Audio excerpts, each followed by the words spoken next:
Yeah, I left a note with that. It was supposed to go to the football stadium, but it's going to the visitor side. So that parking lot that's before you get to the high school, you'd pull in there and pull all the way to where the ticket counter would be. And the instructions I left this afternoon were to drop them off with the ticket taker on the visitor side, not the home side, the visitor side.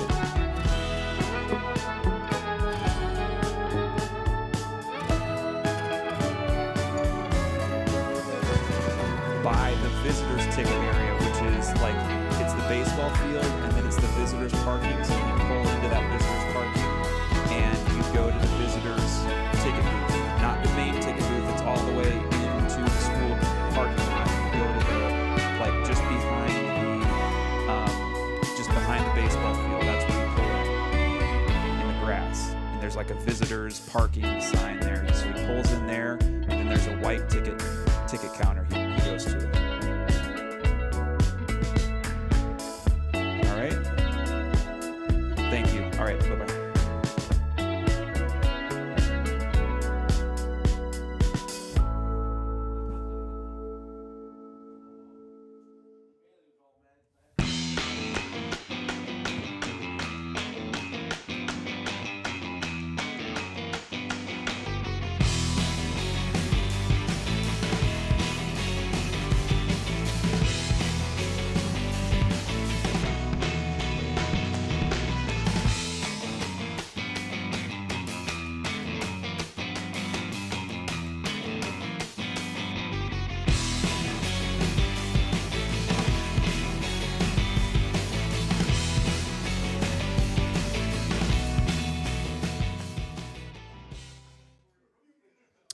Good evening, South Tama Trojan fans. Welcome to week 2 of the Iowa high school football season. We are an hour away from kickoff here at STC Trojan Field in Tama, Iowa. I'm Darvin Graham. I'm going to be joined by a couple of co-hosts later in the pregame show. We'll bring them on when they get here. We've got one currently doing the PA announcing. But glad you could be with us. We have a pregame show packed full of content for you. We have interviews with our football cheer program. You're going to hear from South Tama's cross-country captain, Barrett Jacina. We interviewed him on Media Day, and we have an interview coming up later around 7 o'clock with Eric Hoy. He is one of the organizers and coaches of the YSF youth football program. It is youth football night here for the Trojans this evening, and so we got tons of little kids coming to walk across the track and kind of have a special night where they get recognized between the Frosh game and the varsity game. What you're kind of seeing on the screen here is the second half of the South Tama Charles City Frosh freshman-sophomore game. It's kind of been back and forth. South Tama started out pretty hot in that one, got a 14-point lead, but Charles City kind of came screaming back, and they are currently leading 22-20. And 4 minutes left to go in the third quarter. That's where they are in the Frosh competition. But a lot of fun coming up tonight. South Tama and Charles City have seen each other. This will be the 4th time in 4 years. And the average margin of victory for each of the last 3 games has only been 8 points. So it's been close. It's been competitive. Charles City has gotten the better of South Tama the last 2 times out. But South Tama looking to get off of a 17-game losing streak tonight. They are hungry. We saw lots of good things against Roland Story in week 1, even though that final score did end up in a shutout. Plenty of things for South Tama's coaching staff to take away and to talk with their players about. And so we are excited to be here this evening at Trojan Field. All right, we're going to jump into kind of a look at where we were at last week. Some notable scores and results and upcoming matchups for tonight of area teams or teams of note in the Tama County area. And we're going to start with Knoxville and some of the teams that South Tama is going to face in non-conference or non-district action. So first, Knoxville last week in week 1, they hosted Boone, but suffered a blowout loss 42-6. So Knoxville 0-1. Tonight, Knoxville will play at Clark of Osceola, so they're traveling southwest. Center Point Urbana, meanwhile, they hosted Grinnell in week 1, but they were also shut out, 28-0. Grinnell up big in that one in week 1. This week, the Storm and Pointers will play at Anamosa. North Tama hosted Hudson in week 1, but was shut out 18-0. In week 2, North Tama will remain at home to host Nashua Plainfield. Union Community, they're in the rankings currently, 10th ranked in Class 2A. Last week, they hosted Appleton Parkersburg. Got a win, 14-0 against the Falcons. In week 2, Union Community will play at, tonight, I should say. Union Community has a big matchup against 3A 6th-ranked Mount Vernon. That is going to be a good one, and we'll hope to get some score updates from that one as we go on this evening. GMG played at Collins Maxwell in week 1. They suffered a big blowout loss, 64-0, and they were one of 2 teams in the area that played last night. GMG hosted Janesville in their week 2 matchup on Thursday. And if you remember from last season, the Iowa Boys Association started playing some regular games on Thursday just due to official shortages. So that is kind of part of the picture, especially in the 8-player and Class 1A and A classes. Meskwaki Settlement, meanwhile, they hosted BGM, and it was a tough one for the Warriors. They lost 87-6 in week 1 tonight. Meskwaki Settlement playing at Lone Tree. And BGM, meanwhile, over down in Brooklyn, will host Twin Cedars.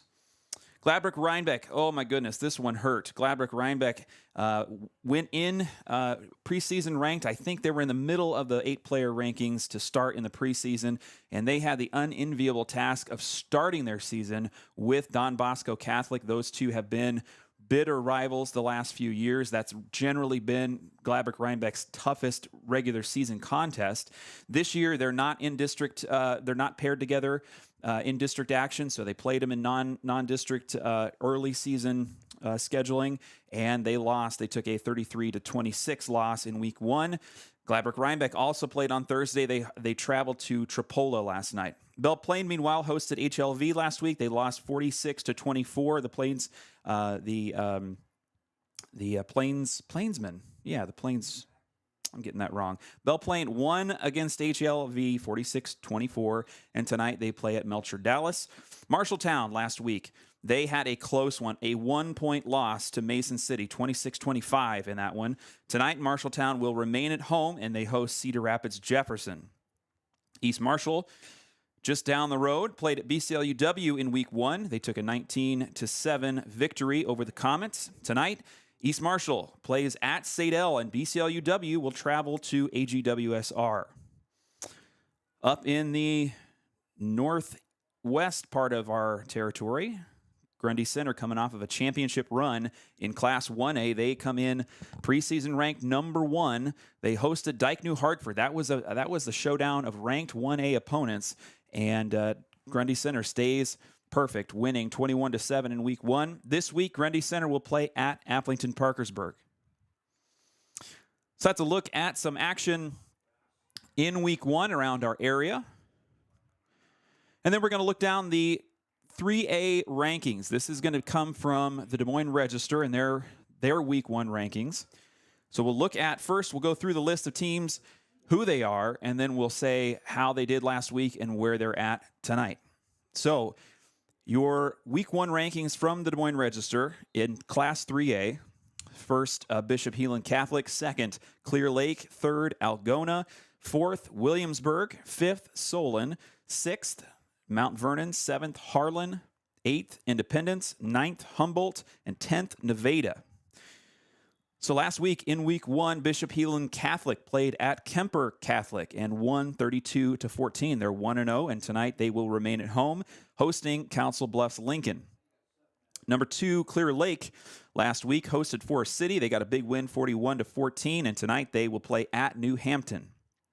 Third-ranked Algona had a ranked matchup. They had a 2A number 3 Spirit Lake on the road, and they won close, but they won 42-40. Tonight, Algona plays at Forest City. Fourth-ranked Williamsburg had West Branch in week 1. They took a win, 54-10. In week 2, Williamsburg hosts the 7th-ranked team from Class 4A. This has been a tough and close showdown for the Raiders. Cedar Rapids Xavier they have tonight. They are hosting Cedar Rapids Xavier. Another district opponent for South Tama, 5th-ranked Solon, hosted Davenport Assumption Catholic last week. They got the win, 33-7. In Week 2, Solon will play at Clear Creek Amana,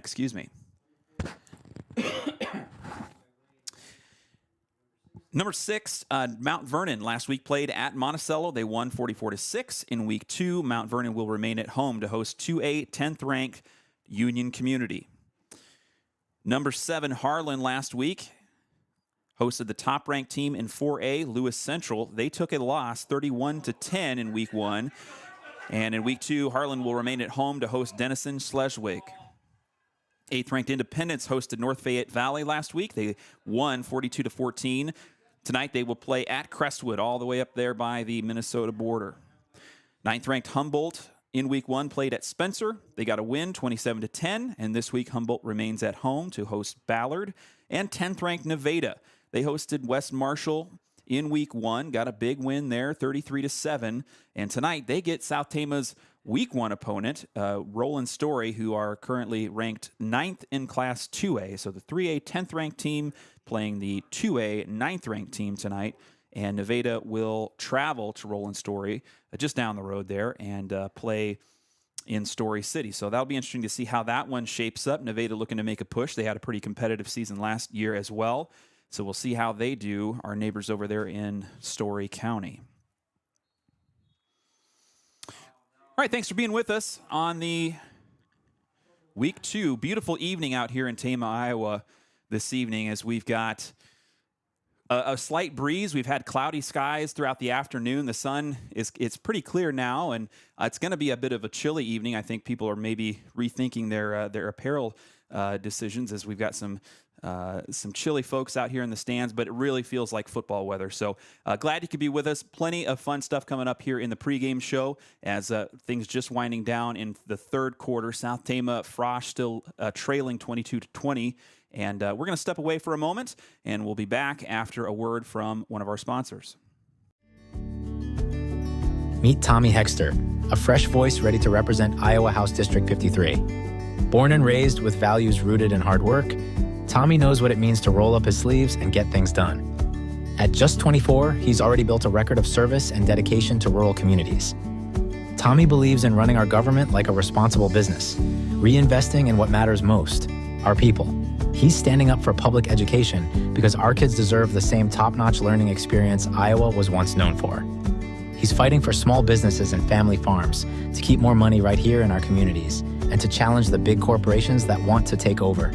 And most importantly, Tommy is committed to ensuring everyone has access to good food, healthcare, and housing, because no one should be left behind. This November 5th, vote for Tommy Hexter, the candidate who's not just another politician, but someone who truly cares about our future. Join us in making sure Iowa remains the fields of opportunity for all. Paid for by Tommy Hexter for Iowa. Welcome back live from STC Trojan Field. Darvin Graham here with you. We do have a couple of co-hosts joining us later in the broadcast, but for now it's just me and a bunch of YSF youth kids getting stacked up in the end zone. They're going to be announced between the Frosh game and the Varsity game. Frosh game here now, still 22-20. Charles City leading by 2. I think it was a scoreless third quarter for both teams. And South Tama Frosh trying to make a comeback here as they led early, and they've since let Charles City back into the game. But all kinds of fun stuff coming up here in the pregame show. We do have an interview coming up next with our couple of cheerleaders from the football cheer squad, and later a Coach's Corner interview with our football cheer coach, Morgan McFate. And we have an interview with South Tama's cross-country team captain this year, Barrett Jacina. He's the lone returner from the state qualifying team last year as South Tama boys graduated a big number of seniors off of their squad. And so Barrett kind of comes back into a leadership role this year as a junior. So we sat down and talked with him a couple of weeks ago, and we have that interview coming up later in the pregame show. We're going to talk to Eric Hoy. He's coming up live to do an interview about the YSF youth program. So we have that on tap, and then our Coach's Corner interview with Coach Nate Dorn. He had a lot of fun things to say after our the Week 1 game at Roland Story. A lot of things to think about and work through. So we'll hear what he's been up to and what the team's been up to this week in practice. All right, here is our interview with two of our cheerleaders on the football cheer squad, and we'll be back after this. It's media day for the STC cheer squad, and I'm joined by two of our football cheerleaders. I'm going to have you introduce yourself, tell me your name, tell me your grade, and how long you've been cheerleading. My name is Journey Verdula. I have been cheering for 4 years, and I'm a senior. My name is Destiana Luckett, and I've been doing football cheer for 1 year, and I'm a sophomore. How has this preseason experience been for you and for the team so far? What sort of things have you been busy with, and what's been most enjoyable as you've been getting ready for the start of the school year? I feel like some things that we have been doing is like stunting. We've been working on it, and our cheers, and getting rid of some of the new ones, old ones, and doing some of the new ones, and just fun stuff. Yeah. Watching them grow by seeing the beginning and to where like the new cheerleaders are now is a lot better. Jumps, kicks, everything's looking better from when we started and had tryouts. I think that's it. Yeah. What are some things, in your opinion, do you think it takes to make a good cheerleader? What characteristics of a person make a really good football cheerleader, would you say? I would say leadership is a big one. I think to be a cheerleader, you have to be able to lead. It's in the name. Right. Another thing is having a ton of school spirit is a good thing for any type of cheer, not just football. And I think that's fine. Any thoughts from you? I agree with the Journey. You have to have a lot of school spirit, it's a good thing, because when you have more spirit, it's better when it comes to cheering at games or pep rallies. It's just a big part of it, and yeah, I think that's it. Yeah, next question is about stunting. If you think about throwing somebody high into the air, catching them on the ground, there's got to be a level of safety that has to come into play, making sure everybody stays safe when you're working together as a team or even connected physically. How does your team kind of make sure everybody stays safe and healthy when they're out there doing your routines? I would say it comes from a lot of practice, but we always make sure that there's a mat on the ground when we're practicing, and there's a whole bunch of people around in case a stunt goes wrong. Otherwise, I think that it's A-okay. Yeah. When we're out on the track, if something goes wrong, we all know what to do. We know to restart the stunt. Yep. We know if we need to bring the stunt down. We kind of learn that in practice on how to fix things if something were to go wrong, so no one gets hurt. That's great. Okay, a few fun questions to wrap up here with you guys. Favorite cheer chant? My favorite cheer is 4 more. My favorite cheer is Blades. Okay, how about a pep rally or cheering at halftime? What do you prefer? I would prefer a pep rally, because then you have all the students going crazy, and it's just a lot of fun. Yeah. I also would prefer a pep rally. I feel like more students are engaged, and we kind of have the whole school here with us for that. Totally. Favorite cheer accessory? Think like bows, pom-poms, any accessory. I love my bows. I love how shiny they are and how we get to choose them and stuff. Yep. I have to agree with the Journey. I love the bows. Even the ones with our names on them. They're amazing. I love them. Describe the vibe of this 2024 football cheer team in a word or two. What would encapsulate the energy or the vibe?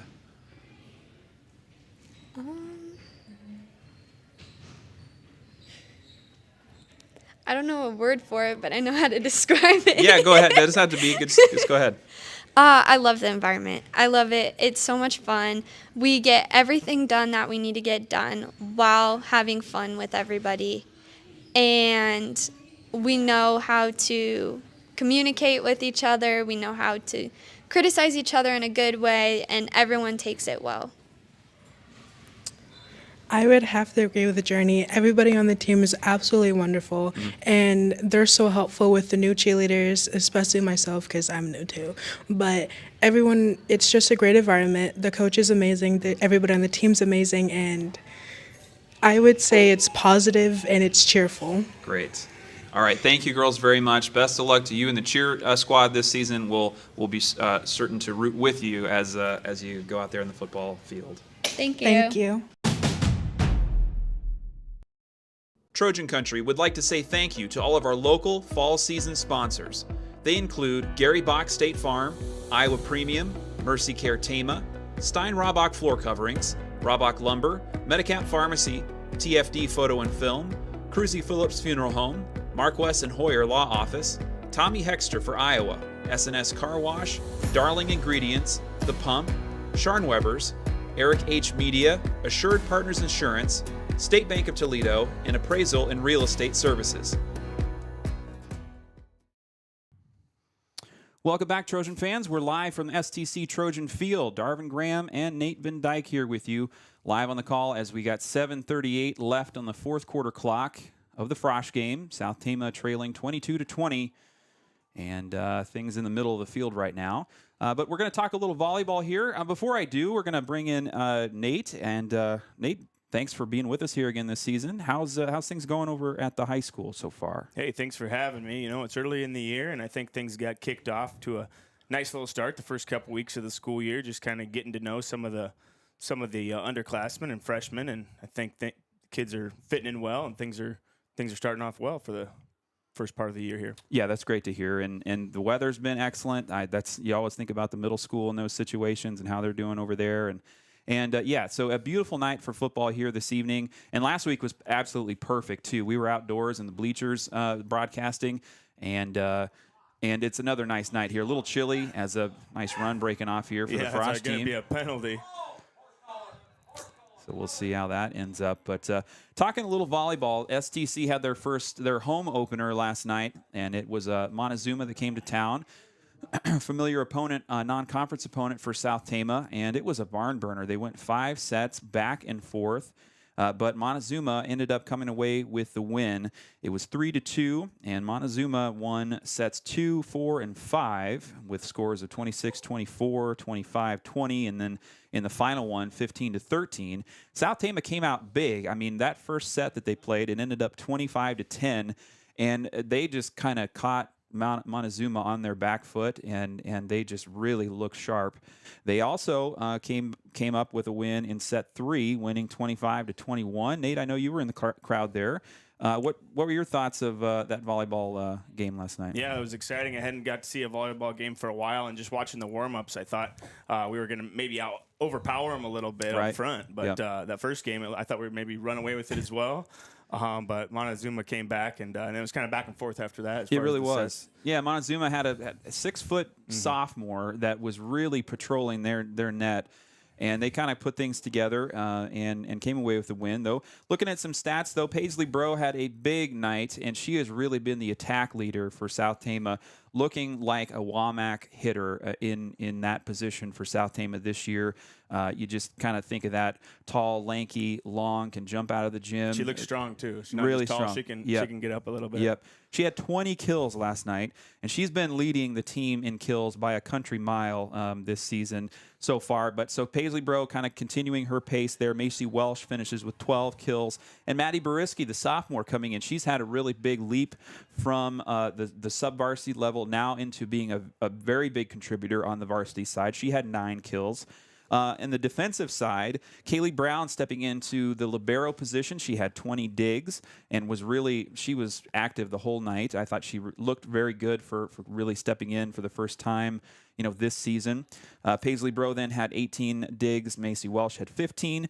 At the front line, Kinsley Bariski and Maddie Bariski each had 2 blocks. That was all the blocks that got recorded there for South Tama.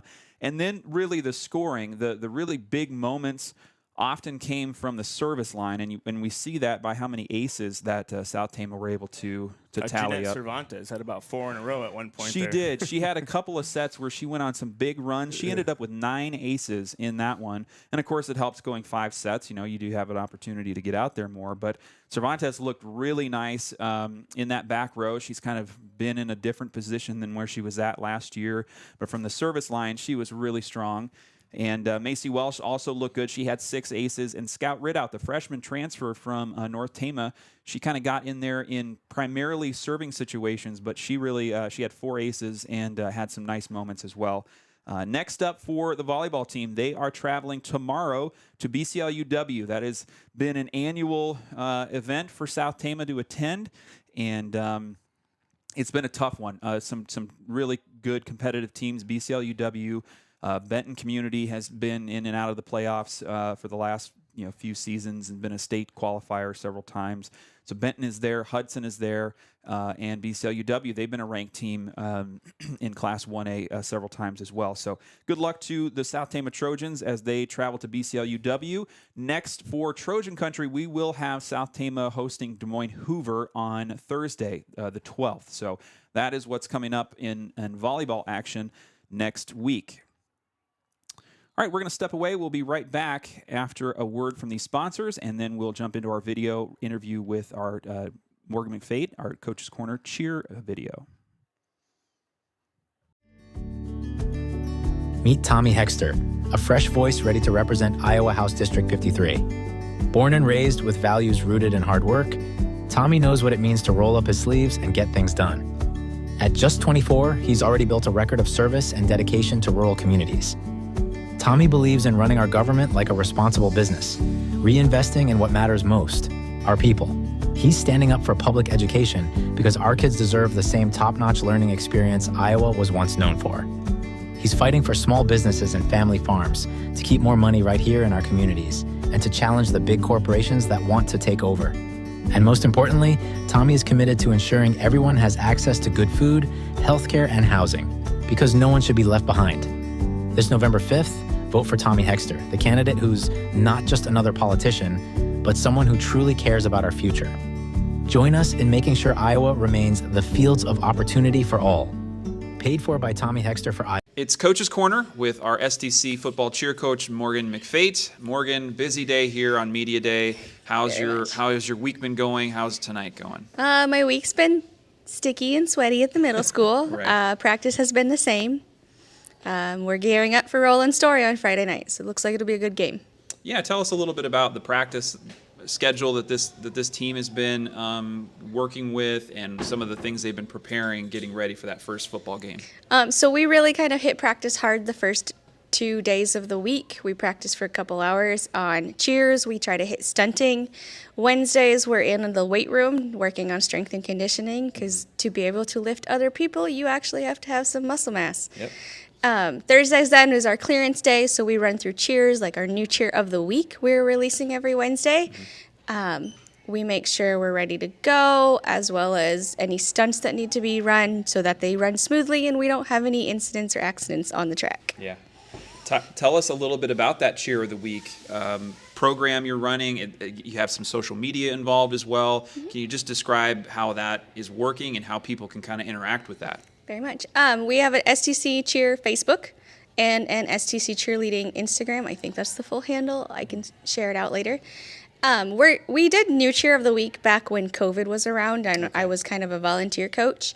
And we're bringing it back just to get everybody on the same page. If we're running a cheer and you guys feel the spirit, hopefully, join us. We always are welcoming people to help cheer with us in the stands. Can you tell us how many cheerleaders you have out roughly with this group right now? Roughly, I think I'm at 17 cheerleaders. I do have one cheerleader who will not travel due to situations. That's okay. Yep. We'll take them. I'm trying to keep everybody on the squad. I think the more people we have, the more fun we can have. Totally. I know cheerleading extends beyond game days. There's things that the cheerleaders do and participate in. Can you talk about some of those kind of non-game day activities that they're busy kind of working with and doing? Yep. We're actually gearing up. We're going to start getting ready for homecoming here shortly. We actually have to start a solid month in advance. We are looking to do a cookie fundraiser this year for homecoming, and they're really cute. Like we heart STC cheer, Nice. or we heart STC cookies, and they're huge. They're 9 inches at the whitest part of the Whoa. cookie. Nice. So this is gonna be fun. We also do a lot of we do a spirit camp for little kids, for elementary students especially, and we usually have solid 80, 90 kids that show up for that. Yeah. It's a busy week. We'll gear up for the pink out in October, where we wear pink bows, pink socks, all the things pink. And then we also do a lot of outdoor practices as much as we can in the fall because it's nice outside. And then we're looking at volunteering at the it's every second Wednesday of the month. There's the Methodist Church in Tama hands out food. Oh, yes, absolutely. From a coaching standpoint, can you describe some of the skills and lessons that the cheerleaders learn or can kind of have imparted to them, or just the things that they're learning when they're going through the cheer program? When they're going through the cheer program, they learn a lot of skills. A lot of them they carry it into their adult lives, like leadership. We don't necessarily always win games. It's nice when we do. It's easy to cheer for those games, but even how to still have a great spirit, have positive attitude when we're not doing as well as we would like to. They also learn strength and conditioning. I've taught quite a few how to actually lift weights this last season, so that's good. I make sure they get into a strength class throughout the year so they can keep building on that. We talk about health and everything as well, so a lot of skills they learn throughout cheerleading season. And lastly, what are some of the goals for this squad as they're getting ready for their first football game? Where do you hope the team can kind of go throughout this season?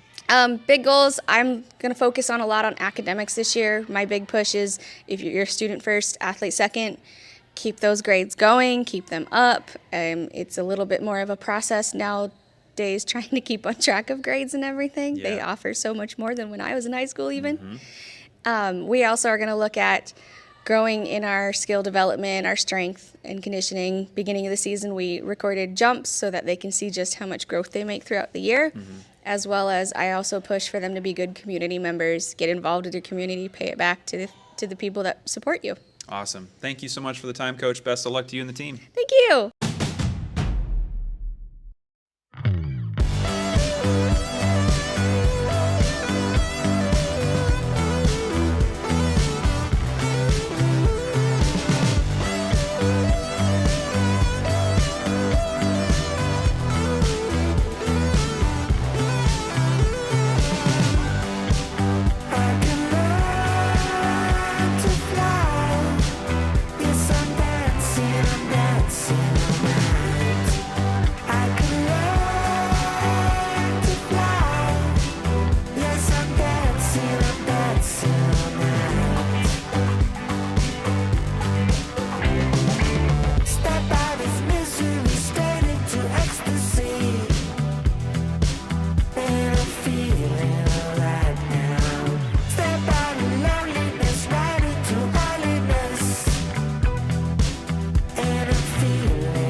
Welcome back live from the STC Trojan Field in Tama, Iowa. Darvin Graham, Nate Van Dyke with you here. George Kuhter joining us in a few moments.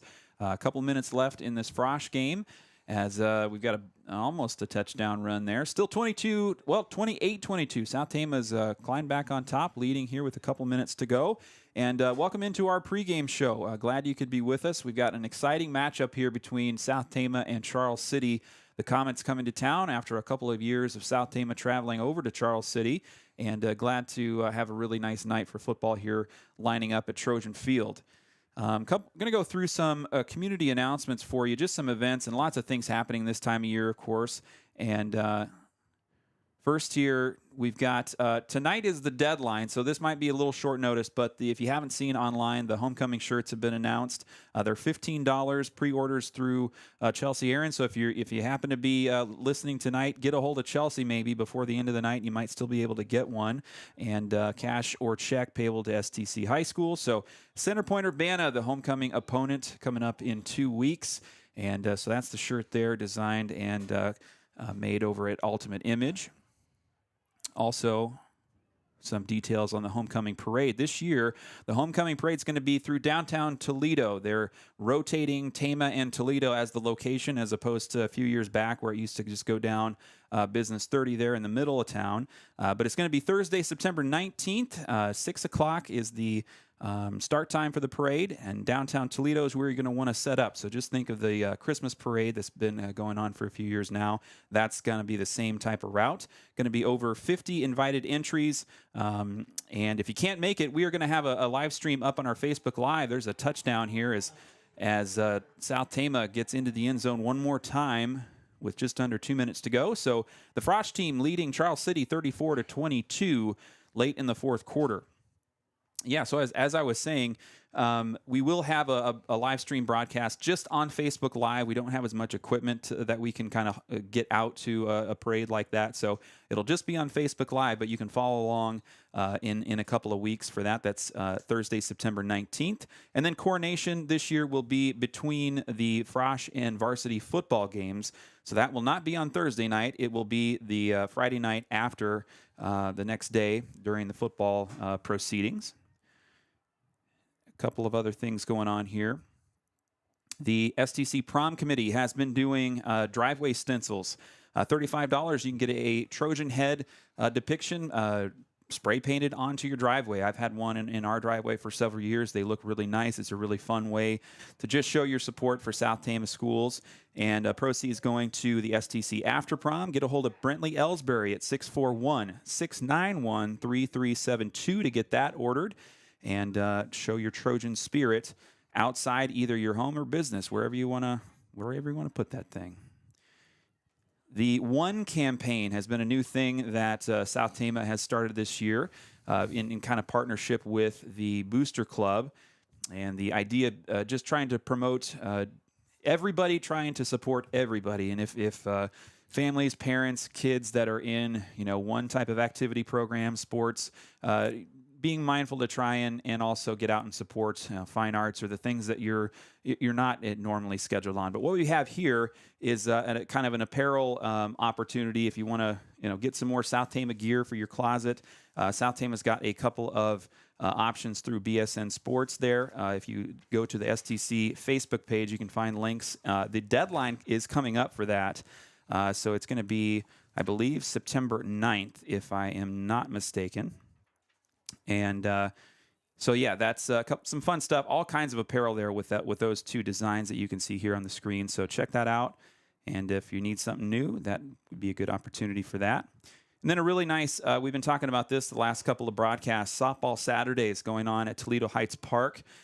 Chelsea Aarons and some parent volunteers are getting together and putting together just an open gym type of resource. If you think about just going and shooting hoops and basketball players honing their skills kind of in the off season, this is something that the softball families and the softball programs are trying to get done in the South Tama community. So that starts tomorrow at Toledo Heights, 9 to 11 p.m. I believe they're just going to run that schedule until the weather probably turns. So in the fall, if you have kids that are, girls age grades 2nd through 8th that are interested in just working on softball or just having somebody to throw to or to hit with, you can go out on Saturdays at Toledo Heights and work on that. All right.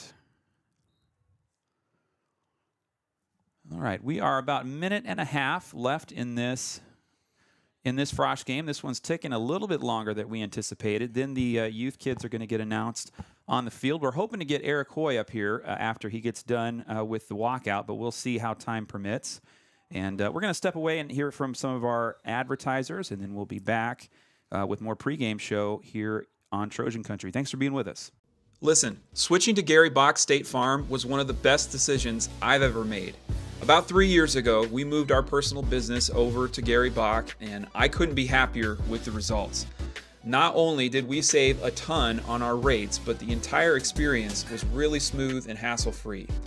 Gary and his team are always quick to communicate, and they're available whenever we need them, which is so important in today's fast-paced world. What I love most is that they're locally owned and operated. When you go in there, you know who you're looking at, you know who you're going to see, and that's a huge thing. They truly understand the diverse needs of our community and provide outstanding customer service that's both personal and professional. With over 125 five-star ratings on Google, it's clear I'm not the only one who feels this way. Everybody loves working with Gary Bock. If you're looking for affordable rates and a team that genuinely cares, I highly recommend Gary Bock State Farm Insurance in Toledo. You won't be disappointed. Gary Bock State Farm, here to help life go right. It's media day for the STC cross country team, and I'm joined now by South Tama's team captain for the varsity cross country squad, Barrett Jacina. Barrett, how are you today? Really good, really good. Last year, an exciting year for South Tama cross country, and you've been kind of the one to carry that into this year now with a lot of those runners graduating. How has this kind of preseason preparation felt for you getting ready to come into your next season? It's definitely felt different from past years, for sure, without, all the seniors, all 6 of the other varsity or other 5 runners for varsity, all of them graduating, but it's been a really good one for me, and I would say for the whole team. We have a lot of guys from JV still coming back, and we have a lot of new runners out. So we do have a whole varsity team, and we've done a lot of good bonding over the summer, and it's been really good training for us. Can you talk a little bit about that preseason training? What has that looked like? What kind of practices, and what's the kind of schedule you've been keeping? Yeah, as a team, on July 1st, we started meeting every Monday, Wednesday, and Friday as a team in the morning, and we go for aerobic runs. We would do some hills, and a lot of workouts in there too, and it was really good for the team too, and it was just really good for us. Yeah, so what has it been like, or what does leadership mean to you now that you're in this captain role? You're a junior this year. When you think about being a captain and being a leader with this group, what does that look like, or what do you think about when that comes up? Yeah, it's definitely unique for me because before I was the youngest on the varsity team, and I was like I was not the one in charge. I would do what they would tell me. Right. But now I feel like it's really important to me, and I can kind of tell my teammates and everything I learned from all those seniors in past years. I can pass that information on, and it feels really good for me too. Another kind of fun thing, you've got your brother joining you this year on the high school side of things. What's that been like having a sibling in the mix as well? Yeah, that's been really cool, and to kind of help him develop too. And it's just, I don't know, it feels like almost another version of me too. And to have him with me too, it's really cool. It's unique. What are some of the personal goals that you have for this season for you, but also some of the goals that the team is talking about as well? Yeah, for me personally, my biggest goal this year is to make state. I'm gonna have to cut down about 40 to 50 seconds, I think, to make state. But I've put in a lot more training this summer. I started back in like the middle of June for me, and I've been running every day, Monday through Saturday. So for me, the biggest goal has to be to try to make state. And then for the team, there's a few meets on our schedule that are still, we can get really good top 3 finishes. And even if you look at the Montezuma meet, we can get first still. And so I think that there's some big things we can do. And just everyone on the team individually to see their progress throughout the year, especially with some of them just getting into the sport of running. Yeah.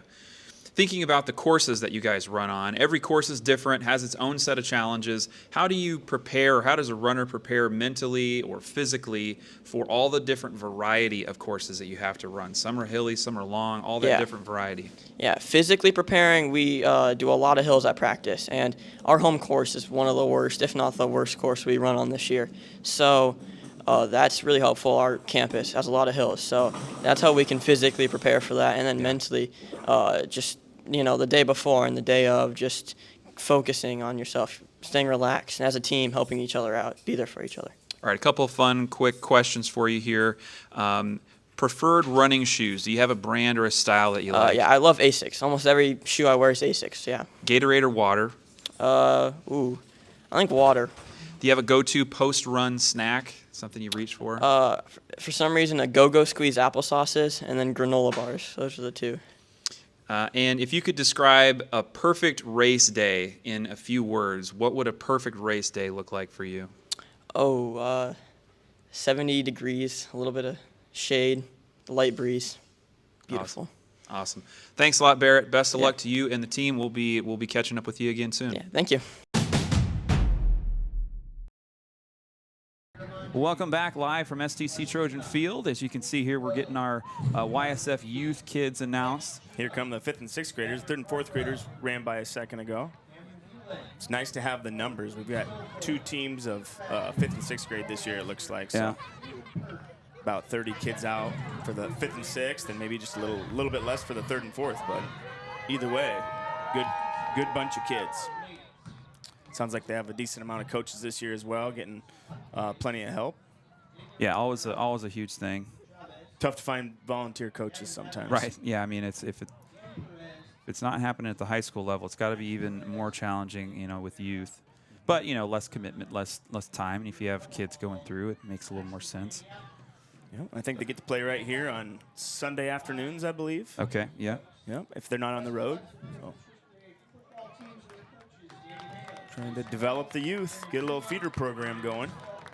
Also got a flag football league from kindergarten through 6th grade, but heavy participation from kindergarten through 2nd. A lot of times when the kids get to 3rd grade here, like this group here, they'll be going into the YSF and doing the tackling. There you go. So you kind of ran them. They did a run all the way down the football field, and then they bunched up. Just kind of in crowd control, really, is what the mode is right now. It's all right.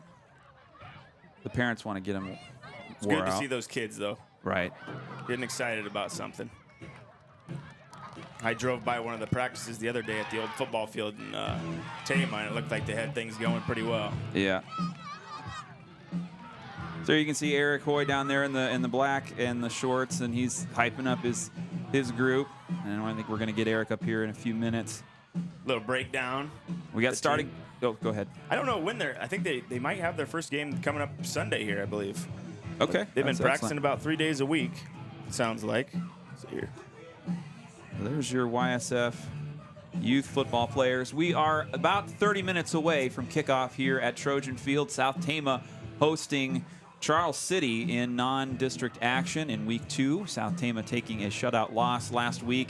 Meanwhile, Charles City coming in off of a close win against, I think that went down to overtime, and against Olwine. And so they're coming in riding a little bit high off of a close win. South Tama did not have the good fortune of being able to play a close one or to really get much going in the second half. Things kind of really tumbled downhill for South Tama after the 3rd quarter. Got a safety, and then things just really went south. But we're going to break down South Tama's week 1 game and kind of set up this matchup a little bit later in the pregame. But let's see. We're going to go over some results from last week, looking across the district. Kind of a mixed bag, but the top contenders in District 5 really, maintaining course. Williamsburg coming off of their championship run in 2023. They had West Branch in week 1, and they got a big win, 55-10. West Branch managed a touchdown and a field goal in the first half, but after that it was all Williamsburg, and they took a 34-10 deficit going into halftime. The Raiders tacked on 21 more points in the second half and kept the Bears scoreless to close out the win. Raiders' passing attack was led by 6'5" senior Grant Hawker. He was particularly lethal with 285 yards through the air. He had 6 touchdowns, no interceptions. Race Heitman, South Tama fans will remember that name from the 4, oh my goodness. It was 2 interceptions returned.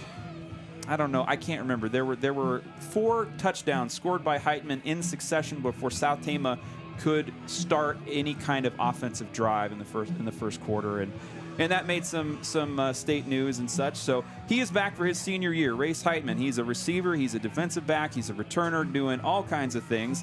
And so that was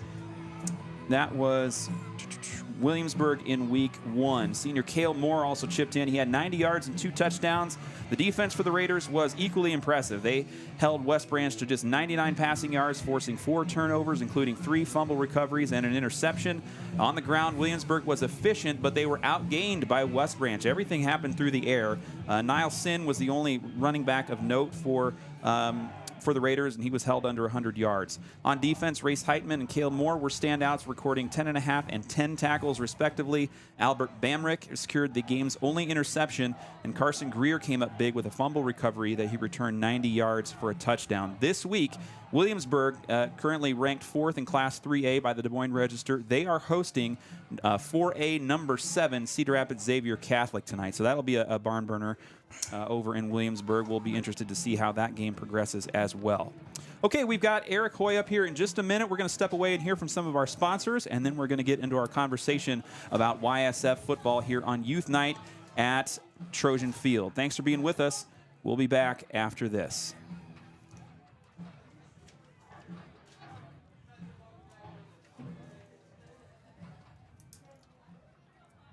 Trojan Country would like to say thank you to all of our local fall season sponsors. They include Gary Bock State Farm, Iowa Premium, MercyCare Tama, Stein-Hrabak Floor Coverings, Hrabak Lumber, Medicap Pharmacy, TFD Photo and Film, Kruse-Phillips Funeral Home, Marquess and Hoyer Law Office, Tommy Hexter for Iowa, S&S Car Wash, Darling Ingredients, The Pump, Scharnweber's, Eric H. Media, Assured Partners Insurance, State Bank of Toledo, and Appraisal and Real Estate Services.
Welcome back live from Trojan Field. Darvin Graham here with you. I'm joined by Eric Hoy, one of the coaches and organizers for the YSF Youth League.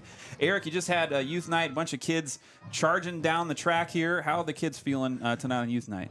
Kids are feeling great. Numbers are up this year. We have 1 3rd and 4th grade team. Okay. We have 2 5th and 6th grade teams. So we started the year out with 67 kids. Wow. From 3rd to 6th grade. And that's kind of our main focus here with the YSF program. The youth program is recruitment and retention. So we spend a lot of time at the middle schools, Yep. Elementary. I come in, I talk to the kids. Awesome. A lot of kids don't know what football is or have never watched football. Mm-hmm. And I'm coming in, I'm like, hey, just come give it a shot. Yeah. You know? So when do games start? When does your season run here for this youth league? So this Sunday is our first game for Okay. 3rd and 4th and 5th and 6th. All 3 teams will be in Waverly Shell Rock playing. We are playing one of the 3rd and 4th grade Waverly Shell Rock teams, and Waverly Shell Rock has 3 different 5th and 6th grade teams. So we're playing them this week. That's great. It's a great way to start out the nice year. Fun road trip. Yeah. So and then how long do you guys go? When do you wrap things up? Normally 3rd and 4th grade, it's a 4-game season. Great. We were given a 5th game this year. Okay. And we're totally cool with that. All Yeah. of our guys are completely on Yeah. board with that, guys and girls. And 5th and 6th grade is a 6 game, Yeah. season. And then we wrap up October 13th. Okay, so nice, kind of tight, schedule. I'm sure that helps a little bit with the adults to not have to bite off a ton of time commitment-wise. What are some of the things that you're working on?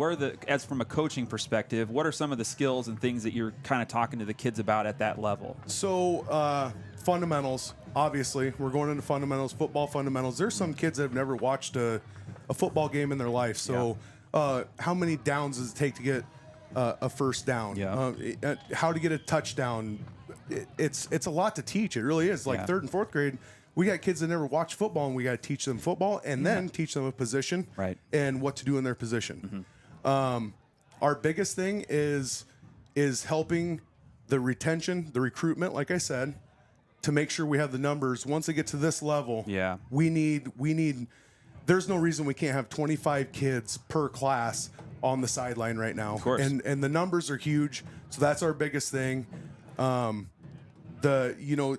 football for some people in third grade is kind of scary. Sure. But I tell a lot of parents, I'm like, hey, in third grade, they're not really moving around fast enough to make it. Sure, there's some collisions, whatever. I mean, it's a physical sport. Sure, it's a hard sport. But our biggest thing is just getting the kids acclimated with football, teach them that it is tough, it's hard, and it will get harder. Right.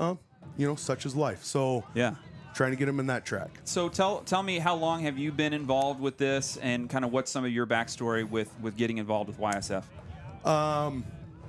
This is my third season as coordinator for the entire YSF program. Okay. Back when I was a kid, it was MFL, which was Marshtown Football League. Okay, yep. At some point, they moved to YSF, which is Youth Sports Foundation. Got it. And so then you travel a little bit more. It's not much, usually within an hour. Actually, funny story, Dustin Pesca texted me after Lakers' 6th grade season and said, hey, would you be interested in being coordinator and coach? And I said, well, what's it all entail? And he said, if you want there to be a program, I would suggest stepping up. So that's what I did 3 years ago. I have a 4th grader that will be in there for 2 more years after the season. So I plan on doing that, and hopefully I might do it for 20 years. Who knows? Absolutely. Who knows? I love the kids. So can you think of really some highlights or a favorite memory or just a moment that comes to mind when you think about your time working with these kids? It would definitely be the kids that are in 7th grade now. They came in as 5th graders in my first year, and we had no wins. Yeah. It was my first year coaching, so there's a lot to figure out. There really is. Yep. And then last year we got our first win, and we're competitive in all the games. Yeah. We had 31 kids, so we had to rotate a lot, and so it was kind of a congestion thing. In the YSF, you got to get kids out on the field, obviously, and so it was a little bit of that. Yeah. And I think they were really competitive, and I think and I hope most of them have gone out for 7th grade football this year. And that's great to hear. We'll keep it going. So if families, parents want to learn more about YSF, what's the best way for them to get in touch or to find out information? Sure. Especially if you're interested in coaching, volunteering, or doing anything with South Tama, you definitely get a hold of me, Eric Hoy. I can be found on Facebook. My number is probably pretty much everywhere at this point in time. I coach between baseball, wrestling, and football 10.5 months out of the year. If you want to learn more about the YSF, go to the Youth Sports Foundation website, and they pump so much money back into the youth. It's not, it's an upfront cost when we originally do it, but we do so much fundraising here at South Tama that we're able to supplement $70 for everybody's registration. So it knocks it down to $100. Oh, that's nice. And then we've done more fundraising to where we've been able to pump money into the high school program, into their futures. So we bought a few $1,000s in blocking dummies last year. That's great. We bought pizzas for the seniors, or the varsity team. Yeah. So it's just, we're trying to build the future from the ground up. That's great. Is our goal. Well, that's exciting to hear. Thank you very much for taking some time on a busy night. You got a ton of kids to wrangle out there, and sure do. Good luck as you guys start your season. It's exciting. Thank you. All right, we'll be back after this.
Welcome back. We're live from the STC Trojan Field. Darvin Graham here with you as we're getting things kind of shifted around on pregame here. We got about 18 minutes until we kick things off between South Tama and Charles City.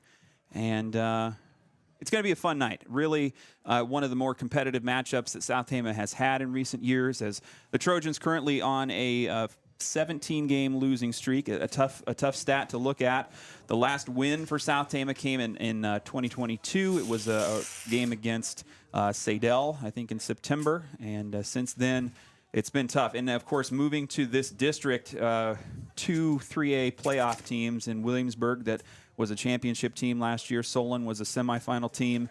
And Benton and Grinnell, I think if they were in different districts, they were probably headed to a state state as well, or at least to into the playoffs. And so, yeah, it's been a competitive and difficult run for South Tama, but really looking for a win here tonight against Charles City as they graduated a ton of seniors, a new quarterback, a lot of new pieces and parts in their offense, but they had a win against Olwine in week 1. So, joined by Nate Van Dyke here. I got George Kuhter getting set up. He'll be with us here in just a second. I think it's going to be an exciting night. Beautiful weather for this time of year. You can't ask for much better, and I think this is maybe one of the games that Coach Doran had circled on his calendar when matchups first came out. So I think we could have a little bit of excitement here. I'm excited to see what these Trojans look like with this type of offense, with Cody Blocker at the quarterback. It sounds like they're going back to an old school double wing formation. So hopefully we get the running game going this week. Yeah, that's a huge thing. And South Tama, last week they were able to get a couple of nice passing plays. Cody Blocker looked as good as I could have expected for a first time under center sort of situation against a ranked team on the. I mean, how many things you want to stack up against the kid last week? He's been playing varsity football for 2 years, but this is his first time at this position, and the quarterback position's a little bit different of a beast once in a while. But I think coaches looked and he's got some leadership skills, and he's a senior on the team, so. They're gonna use him as a runner, but obviously he showed last week that he can throw the ball as well. Yeah, so looking at this Charles City week 1 matchup, they had Olwine. It was a closely contested game. Charles City got the win 22-14 in the first half. Junior quarterback Maddox Pattinson led the way, had connected on several key passes, including a touchdown to senior Hayden Rummel. Olwine's offense, led by sophomore quarterback Aaron Burkhart, struggled to find consistency, but their defense kind of kept them within reach. And then in the second half, Olwine mounted a comeback and were relying on their run game and some timely throws from Burkhart. However, Charles City's defense kind of held firm, and their offense just did enough to maintain the lead. There was a late touchdown by Olwine, but Charles City's defense kind of able to push things out and secure the win. Maddox Pattinson, he's a junior. We'll see him tonight. He was a standout, completed 15 of 24 passes for 175 yards and a touchdown. Hayden Rummel, a senior wideout for the Comets. He had the big 51-yard touchdown reception for Charles City last week, finishing with 85 receiving yards on 2 catches. Bryce Kunkel, the junior running back. That's not quite right here. So, yeah, I had some different names from you. I think at quarterback we're going to see Patrick Bruning, number 6. You're right. Yep, I'm sorry. Just by looking at the quick stats there, and he had 66 yards through the air. 66 yards through the air on 6 completions and a touchdown. He also did throw an interception, and then the receiver with 2 receptions, 51 yards and a touchdown, a senior, Caden Littleton. So Littleton, and then the running back was the big story for Charles City last week. Deacon Caspers comes away over 250 yards on the ground and was, I think, led Class 3A in rushing in week 1. So that's going to be something to look at for South Tama. I'll bring in George here. He's getting set up, but glad to have you back here, fresh off of retirement from the STC education system. Glad you could be with us, George. Hey, I'm happy to be here. It's football season again. And like you say, this could be a very interesting game to see what happens. It's not going to be, I don't know, if Charles City is used to what they got last week. They didn't have a whole lot of, Olwine didn't play a whole lot of defense, and they kind of ran themselves ragged. But 300 yards on the ground. 300 yards City. on the ground. Wow. And the thing about that is there's not many teams that are going to give up 300 yards on the ground. Yeah. But if they got themselves in the game, and it's shocked to see 22-14. You think it would be defensive effort, and then you just look at the stats, things like that. And I think that's one of the things that we can do is if we got to keep moving. The problem with it is if you're putting up 250 yards, one kid's putting up 250 yards, you're going to do a lot of chasing around. And that's one thing that 30 carries. Yeah, we really can't afford to do is have our defense out there, running around, and then all of a sudden, boom, they got to turn around and play offense. So it's going to be, it's going to be a very interesting game to see what happens. If it's anything like the freshman-sophomore game we just got done playing, it's going to be pretty exciting. It's going to be Those freshmen sophomore are kind of exciting to watch, aren't they? Yeah, They got a good little group there. Yeah, the whole game had to show was some back and toughness, forth. come back from behind. They dropped the lead there in the first half and came back. Yeah, but that's the whole thing. I just like the makeup of this team. I think this team is going to be Cody Blocker.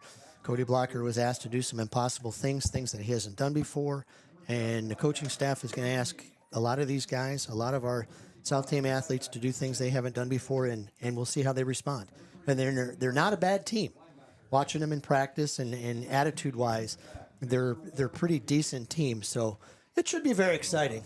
I think we've got a lot of role players this year. If you look at the skill sets, you see a lot of similar skill sets. If you'd ask me, hey, who's the guy who's going to break a long run or a big reception, I couldn't tell you. It could be any of 4, 5, 6 guys there. So and you got the nice thing about it is with Medina and Henry moving those guys up, you got a lot of speed, and that's going to be we're going to have all kinds of fun with that thing. The Charles City team. Hold on just a second, George. Let's see. We'll give you an update here. 11:34 on the clock left here before we get into kickoff, and so getting our starting lineups here live at the stadium, and I think the national anthem not far away here. So we're going to step away, hear from some sponsors. When we get back, we'll give you the starters here for South Tama in week 2, excuse me.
All right, welcome back live from STC Trojan Field. Darvin Graham, Nate Van Dyke, and George Kuhter with you here on Friday Night Lights. We're going to hand it over to George and look at the offense starters for Charles City. Charles City starts with quarterback Patrick Bruning. It looks like everything is a sophomore, 5'9", 165 pounds. Everything looks like we're going to kind of run through them. You got Deacon Casper as a first running back, primary running back. He's a junior, 6 foot, 200 pounds, which is a pretty big running back. And again, like Coach Van Dyke said, he rushed for 30 attempts, 253 yards, 8.4 yards per carry, and 2 touchdowns last week. Then you have Braden Ellis, another senior. Tight end is Camden Meek. 2 receivers. Victor Ward Jr. had a heck of a game last week. And then Caden Littleton also, he's a senior, one of their captains had a pretty good game. On the offensive line, you've got Avion Gillespie, a senior, Luke Jacobs, a junior, Bryce Walker, a junior, Trevin Caroline, a senior, and Bennett Hansen, a junior. So you have some size and you have some experience on that Charles City offensive line.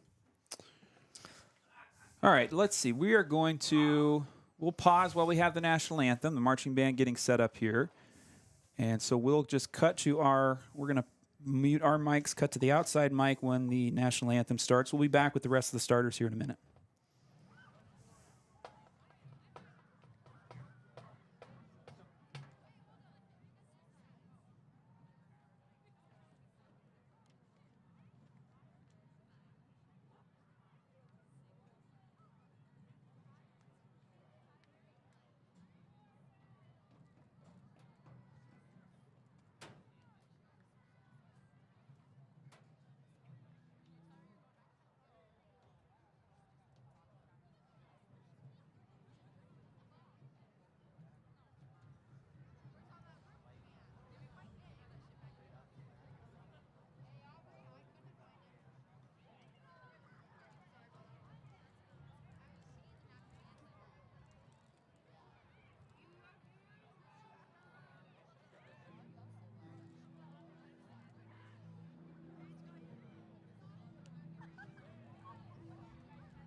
I'd like to take a moment to announce the referees for tonight's game.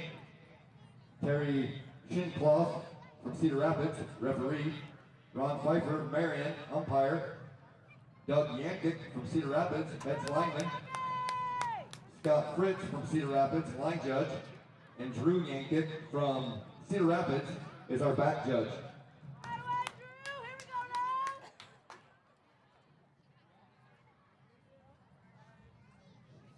Ladies and gentlemen, at this time, we ask that you rise, if able, kindly remove any headwear and face our nation's flag. Our national anthem is performed tonight by the STC Marching Band under the direction of Mr. Mike Carnahan.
All right, welcome back in live from the pregame show here high above Trojan Field. Darvin Graham, Nathan Dyke, and George Kuhter with you here. We're going to continue on with our defensive starters for the Charles City Comets. On defense, you have linebackers. They're going to run just a standard 4-4 right at us. Jackson Runsky, a senior, as one linebacker. Camden Meek, Bennett Hansen, and Braden Ellis, a junior, and three seniors at the linebacking core for Charles City. Your defensive backs are going to be Victor Ward, Ezekiel Causey, and Cameron Littleton, a sophomore, a senior, and a junior there. So they're going to be pretty tough in the secondary, I can tell you that right now. And on the defensive line, you've got two juniors, two seniors. Ryden Buer, a senior. Trevor Callender, a senior. Both captains. Theo Winters is a junior. And Jason Warnicki is a junior, and they're pretty good size. They're going to be probably going to be flying around there. One note is Trevor Callanan, 6'5", 260. So he's got to be getting some looks for playing some college football the way he played last week. All right, and then jumping over to South Tama. So your offensive starters first for the STC Trojans. All right, quarterback in the South Tama Trojans is number 3, Cody Blocker. He's a 5'10", 170-pound senior. He had 7 completions for 88 yards last week from the quarterback position. 2 wingbacks. First one's number 22, Michael Henry. He's a sophomore. Wingback number 25, Eric Medina, another sophomore who stands 6 foot tall and 200 pounds. At fullback, we have number 7, Marcus Bear, who's a junior. Wide receiver, number 8, Nick Upaw. Tight end, number 10, Kinzer Jeanette, the second senior of the Trojan starters on offense. Across the front line for South Tama, at left tackle, number 56, Wesley Hannes, a junior. At left guard, number 55, Drew Mellies, a junior. At center, number 58, a sophomore, Anthony Viramontes. At right guard, number 61, another sophomore, Kyle Youngbear. And at right tackle, number 72, Jalen Kyer, a junior, standing 5'9", 175. Defensively for the Trojans, at nose tackle, number 72, Jalen Kyer. D tackle, number 55, Drew Mellies. The defensive ends are number 7, Marcus Bear, who led the team with 10 tackles last week, 3 for a loss and 1 sack. The other defensive end is number 8, Nick Upaw. He's a junior. The inside linebackers for the Trojans are number 10, Kinzer Jeanette, and number 61, Kyle Youngbear. The outside backers, number 25, Eric Medina, number 3, Cody Blocker. And your defensive backs for the South Tama Trojans, number 5, Tyrus Clegg, starting at a corner. He's a senior. The other cornerback, number 11, Anthony Thompson, another senior, standing 6'2", 175. And safety, sophomore, number 22, Michael Henry. So those are your starters. South Tama coached by head coach Nate Dorn. Assistants for the Trojans, Court Aarons, Dustin Pesca, Justin Suhanek, Seth Cook, and Jay Hosky. South Tama looks to kick off to start things off here in this first quarter. Back deep for the Comets, Jackson Bruzica and Victor Ward had pretty decent numbers last week as for special teams. Eric Medina doing the kicking for South Tama. I tell you, Medina has had a full plate here in this season, playing both sides of the ball, doing the kicking and the punting. A lot to throw on the shoulders of a sophomore. Just a sophomore, yeah. Big kid, though. Yeah. Good-looking athlete. Oh, yeah. He'll be starting at wingback tonight offensively and outside backer defensively. Anthony Thompson, the first Trojan to the ball carrier, wraps him up at about the 30-yard line of Charles City. Jackson Rizica, I hope I'm pronouncing that correctly, receives the kick. All right, so let's take our first look at Charles City's offense. It's going to be interesting to see what they come up with here on offense. Yeah, between Castor and number 6, Bruning, the quarterback, right. It looks like they. And I'm not sure if I can't see if that is a number 6 there.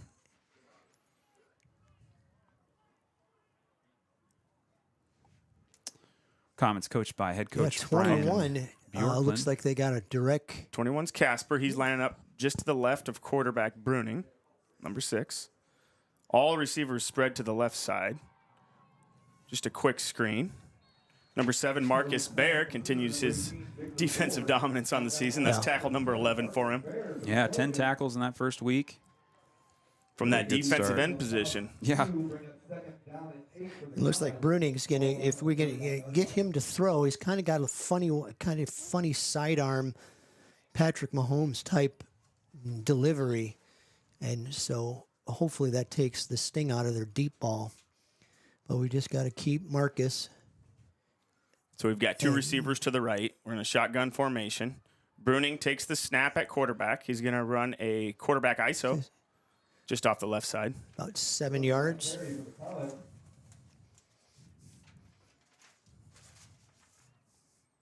And so, yeah, Bruning, as far as passing-wise, 66 yards and a touchdown last week against Olwine.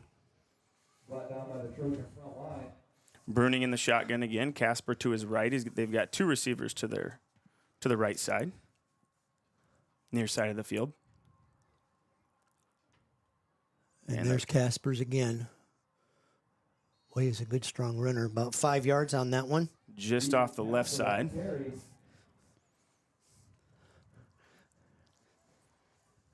And just off the left side, I think what they're going to do is they're just going to pop those to see if they can't get a hole between the tackles. Wesley Hannes on the tackle in there. And see if they can't pop something real quick here. I think that's going to be the name of the game with Casper. Snaps to Bruning, gives it to Casper. He's running off tackle to the right side.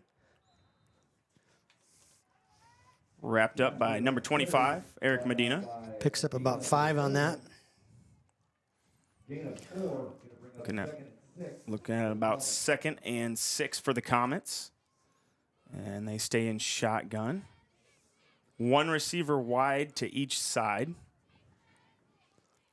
Casper lined up next to Bruning. That's Ward, and I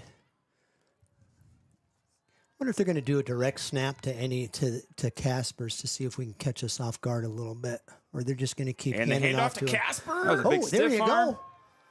And a nice job by Nick Upaw making the initial contact. Good. Looks like maybe Kyle Youngbear finished him off. Lost about 4 yards there.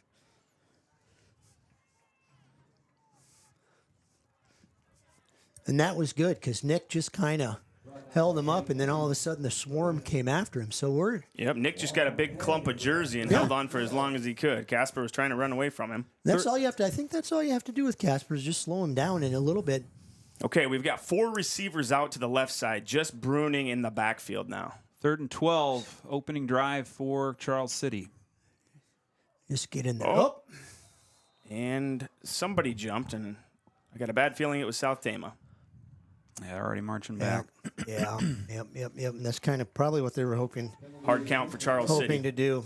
If they stay in this formation, I'm looking for either another quick screen from Bruning or maybe even some type of draw. Maybe spread the defense out a little bit. Yep. 5-yard penalty brings up 3rd and 7. We got 3 guys out there and 4 receivers. That's not a good look right now. Losing the numbers game out there. So he is going to flip a quick is. screen out there. He's got a couple blockers, but great open field tackle out there. Who Is that was Tyrus Clegg? Was it Tyrus? Number 5. Yep. Yeah, Tyrus Clegg. came up and Oh, nice job. Clegg did have a few tackles last week. I think he had 5.5 tackles. And 5 of them were solo, so he's no stranger to making an open field tackle out there. no, he's not. He also had an big interception. Here's another one of those that you're talking about. It's been playing varsity Yeah. football for quite Yep. some time. Yeah. Since he was about a sophomore. He was a sophomore, yep. Took his beating at quarterback, but So here's Charles a punt. City's punting. It's Bruning, the quarterback, punting. He'll also do the kicking for the Comets. And that one dribbles out of close to the out of bounds. Yep. The Down Trojan, at the 22. Looked like it was Michael Henry back to return the punt. So hopefully we'll see some more of him here as the offense takes the field for South Tama. Yeah, in week 1, Sam Knoll did the kicking. I don't know much about him. I know he's got a big leg, and our return game really had no opportunities. Pretty much, touchbacks all the way around.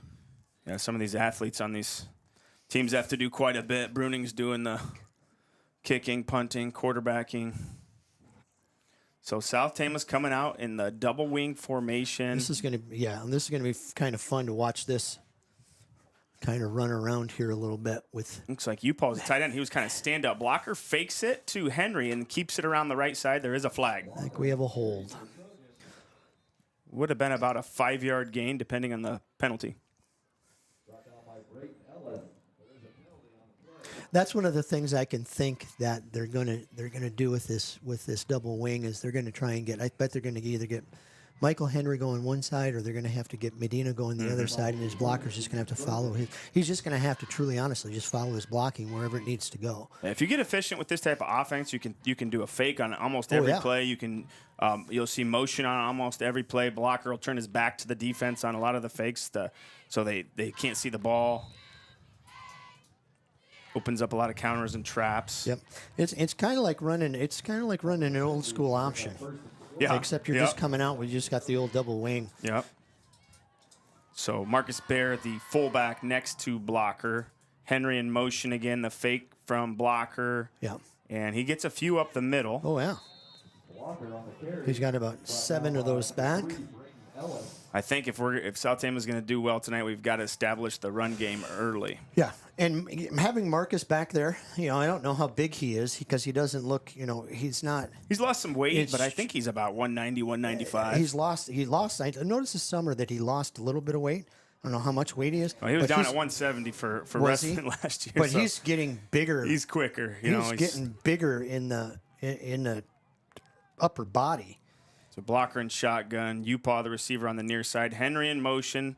Blocker with the fake. He's going to run around the right side. And maybe a couple. Got about 3.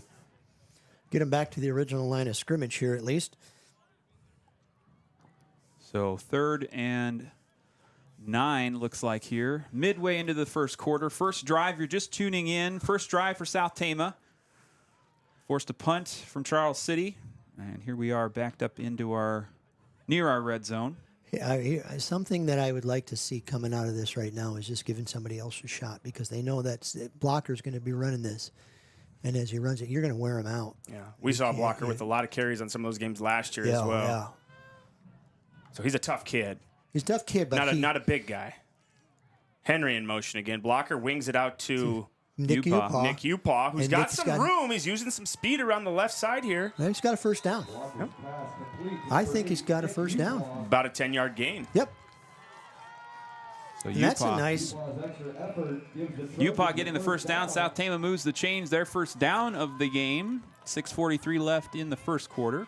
He's a wily little guy, too. Did he wrestle last year? He didn't. He didn't wrestle last year. He had a torn ACL Oh, that that's kind of right. held him out Yep. of some sports for a while. That's right. He didn't come back out last year. I talked to him in the hallway today. He thought he'd have about 5 receptions and 6 tackles. So we'll see what happens here. Yeah. Let him in class. I think he's probably going to Double wing Upaw on the far side. have to step up there. Henry in motion. There it is motion to the again. right. Yep. Blocker Yep. fakes the handoff. Trying to make something out of nothing. He gets back to the line of scrimmage and then some. Yep. Big speed around the end there for Cody Had to Blocker. avoid a tackler in the backfield initially. Yeah. Like to see him hold those ball fakes just a little bit longer to kind of freeze the defense. Good gain. 8-yard gain. Yeah, 8? short. I gave him one. I'll give him another 2. That's Yeah, okay. help him out a little bit. I will on the stats. The nice thing about that is that if he takes that, he's running to the outside like that. If you have one of your blockers, just kick that kid. This I don't know if it was 24 or 14 on this side. Mm-hmm. If you just kick him on the inside, and Cody's got some room going up little that cutback sideline. lane, yeah. I don't think there's anybody that can. I don't think they can chase him down. So Anthony Thompson on the near side receiver this play. Henry in motion again. He's going to get the give, and he's got Okay, some room. get up, get up, There's get a up, get first up, get down. up. He cuts to the outside. Turn around. Evades the tackler. He's down to the 20. Michael Henry. 10, and he's going to score. Michael To the Henry. house. Big run by Michael Henry. 55 55 yards. Look at that. The sophomore. That's got to be his first touchdown as a varsity football player. It is. absolutely That's a good is. feeling. You see the boys getting fired up down there. Well, you went blocker, blocker, blocker, blocker, and then you give it to Henry. Henry was in motion about every play that drive. Well, he's either gonna get the ball or he's gonna be the lead blocker out there. Yep. It's nice to see, though. He followed Marcus up that little hole. Well, you got Marcus Bear. And- He's been a lineman for the first Yes, most of his career, and he just kind of turned into a back in the last couple of years here. and he's a good blocker. He's a good Yep. football player. PAT from Eric Medina There it is. is good. Punches it through. Okay. Great start for South Tama. They get in the end zone to start their first drive of the game. 7-0 South Tama on top here as we're midway into the first quarter. Love to see just the energy on that drive and Michael Henry able to use his speed to just break away there. That's nice. The one thing that you got to consider though too is spreading that ball around, just to make sure that you don't wear everybody out. If you look at that drive, every play looked about exactly the same. Yeah. The pre-snap motion, the fake. And if I'm not mistaken, back from my old days of Don Arusha and the single and the double T. Yeah, we used to from you run and wing I. tee for years. We ran the at wing South tee Tama, for yeah. a lot of years, but everything looks the same. It's just kind of like Yep. you lull them to sleep, Yep. and I like that. I like the play calling. I like the play selection, and if something's working for you, it's like Nick Saban used to say: "Is I'm gonna just keep running it until they stop it." Yep. But that was a nice. That's nice to see that. About 55 yards for Michael's touchdown. Rosiska and Victor Ward, the deep returners for the Comets. Eric Medina to kick off. These two make me nervous, though, because if you give them a good head of steam, especially that Ward, you're gonna try and kick away from Medina him. kicks it about to the 15. There you go. Ruzicka on the return gets back to just to the 25. Anthony Thompson. Anthony Thompson, and is that Garrett Sermon? Was that Sermon 21? Sermon's 21. Yeah, Yep. absolutely. Yep. He got 5 tackles last week, and Spelling kind of rotating in at that linebacker position. Sermon did 5 tackles. He did, Good. yeah. Good. We're used to his brother, Yeah. who's gone, but I think he's the middle Sermon, probably the better of So the I think athletes. Sermon's back in it. He's an inside backer here. He just subbed in for Kinzer Jeanette. There you go, yep. Kinzer's got something going on with a cramp or something, helmet, something or other. Comets start with the receiver to both sides. It's a handoff to Casper to the left. Picks up about 4 yards there. 2nd down and 4 for the Comets as they Maybe 5, yeah. 4. It's like Medina and Youngbear on the tackle. So you've seen quite a few sophomores getting some contributions here. Right. That's the biggest part of the whole thing, too. I only counted 2 offensive starters that were seniors for South Tama here. So here's Bruning in the shotgun. He's going to give it to Kaspers again, this time to the right side. Kaspers rumbling through for a first down. And he's a big, strong running back there as a junior. Marcus Bear on the tackle. 1st and 10 now for the Comets as they get close to the 50-yard line. So I'd be very surprised if Kaspers ran for 250 again, but he is moving the ball a little bit. He's moving the ball, but he's moving the ball. And I think what they're doing is they're kind of running right at the middle. Just inside tackle, maybe, yeah. 2 of our bigger guys, they've got to just kind of wrap him up and beat him a little bit to see if maybe he would think twice about going right up the middle. Little motion, Bruning to Casper again. That's a little off tackle again. He's getting 6 yards pop on that. Chomps off another big run there. So we'll see what Coach Doran decides to do defensively here as far as a stunt to that gap. Or right. He's got Sermon and Youngbear at the inside linebackers there. They take Kyle Youngbear. You know, he's a smart enough kid. Sermon's a smart enough kid, too, to spy him a little bit and see which hole he's going to go to. If you take that into consideration, either one of them is going to step up and pop him. But you can see how he's averaging 8. You know, last week he averaged 8 yards a carry. You can see how he did that. Here we go with quads to the far side again. So it's just Bruning. He's going to run it this time, right at those 4 receivers, and he's going to break one. There was some contact right around the line of scrimmage, but stepped out of bounds. Steps out of bounds just inside the 20. So they go quads again. They threw the little quick screens the previous 2 times, but this time Bruning scampers around the left side for a nice gain. Can't really let him. Can't let him get in space, can you? No, you can't.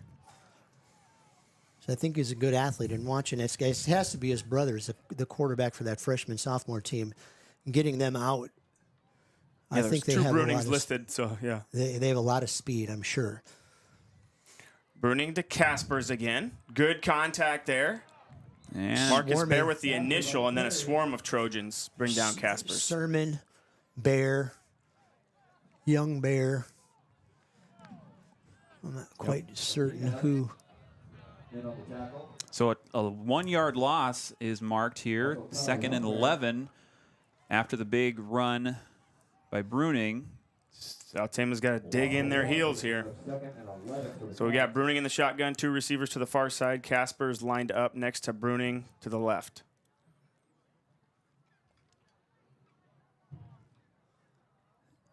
Charles City taking their time. Bruning takes the snap, fakes it to Kaspers. Bruning up the left side. He picks up about 6 on that play.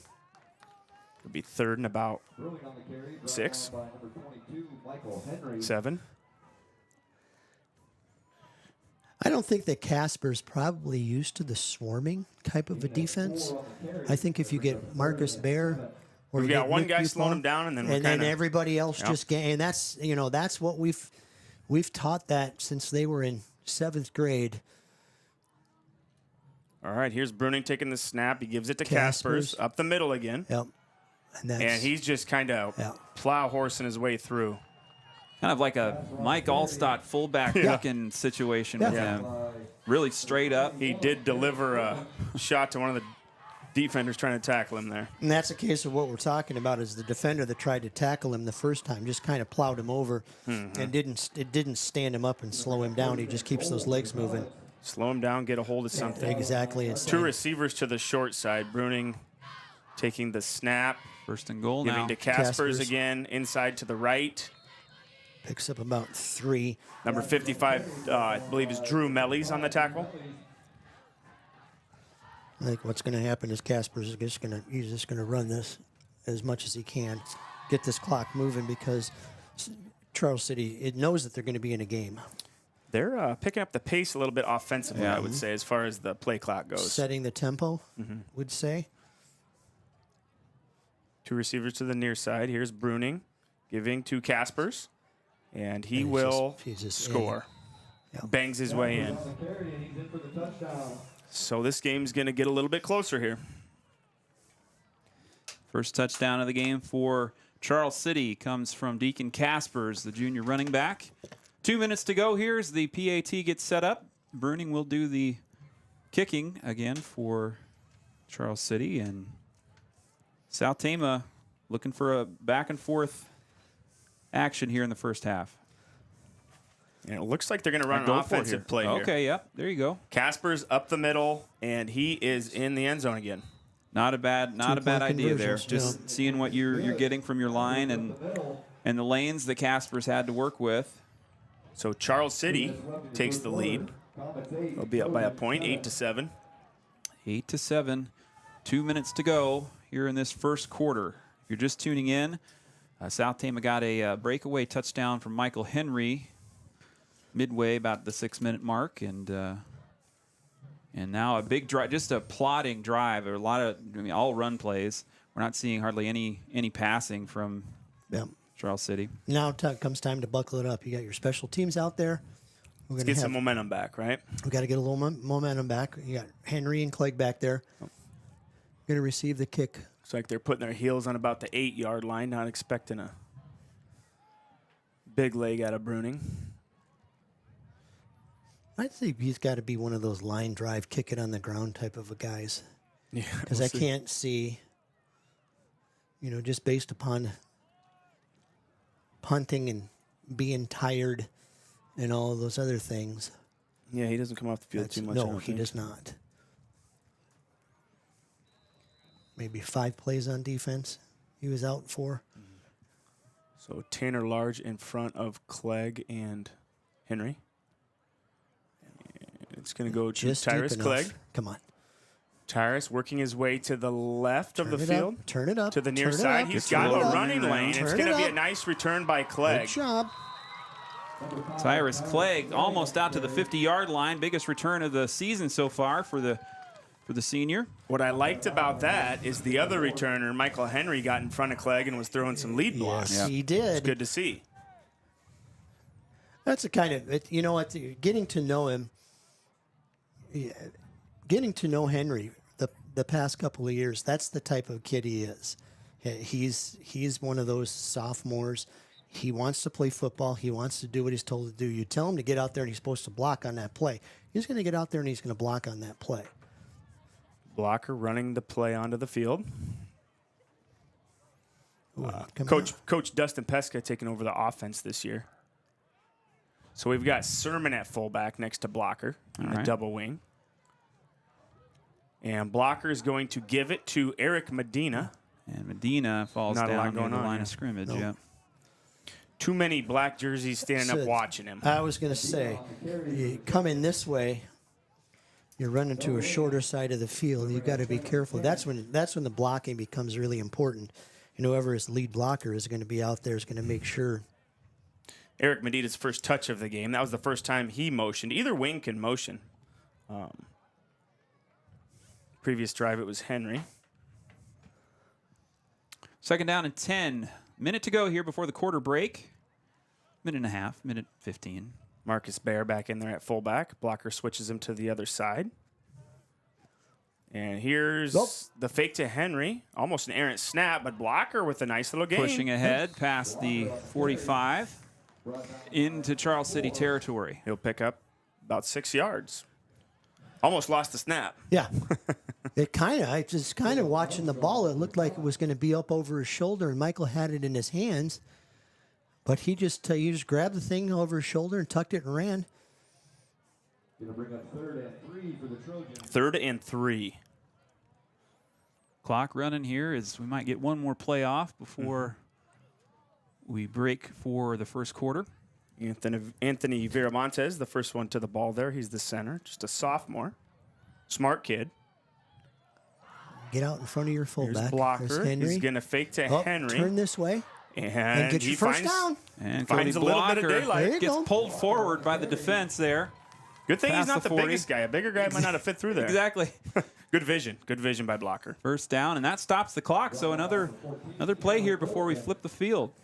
Or maybe not. No, they're running the clock. Wind it back up once they set the chains. Okay. and just take it. You don't need to run a play here. Nice. Either way, not a bit of wind tonight. All right, we're going to step away and hear from our sponsors. We'll be right back with the start of the second quarter. Thanks for being with us on Trojan Country.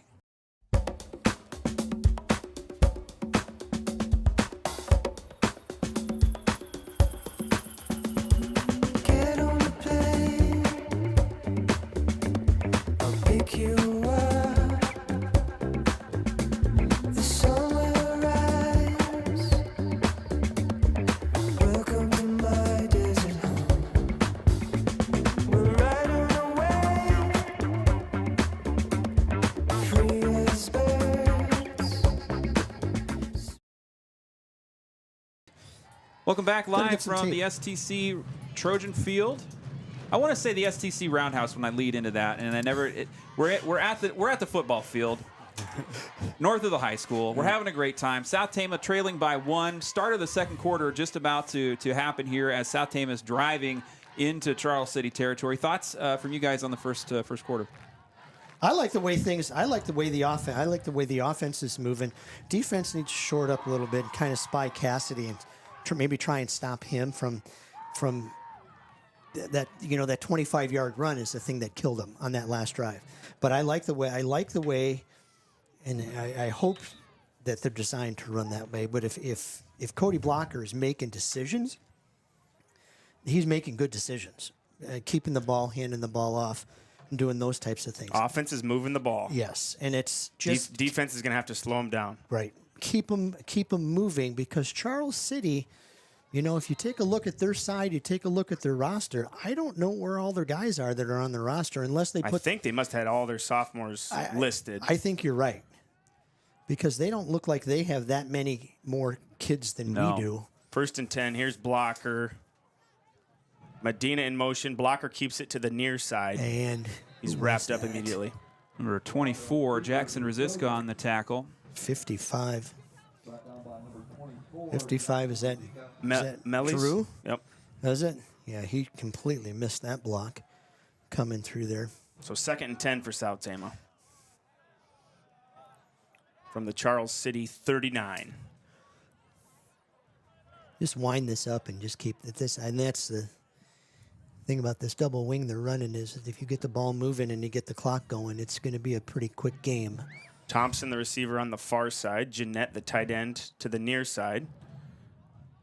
Medina in motion. The fake, and it's going to be Henry around the end. Turn Henry around. again. Man alive. See, that's one of the neat things about that double wing. You can throw a fake, and you can give it to the other guy coming through. Little deception. That's probably what they're calling their counter. Yeah. Almost like an end around. Well, the thing I like is as you turn the corner, he didn't slow down, but he kind of chopped his feet a little bit so that he could go either way, left or right. The Blocker's back was to the defense when he gave the fake, and then he basically spun all the way around 360 to give it to Michael Henry. First down. It's nice having somebody like that with quick feet. I think Medina is the strong runner, and Henry is the quick runner. Michael Henry having himself a night here. Yes, he is. Blocker taking the snap. Fake to Medina. Blocker around the outside to the right. Gets past the hash marks, but some nice gains for Cody Blocker as well. I mean, he hasn't had the big breakaway plays. We've got a first down. The chains are moving.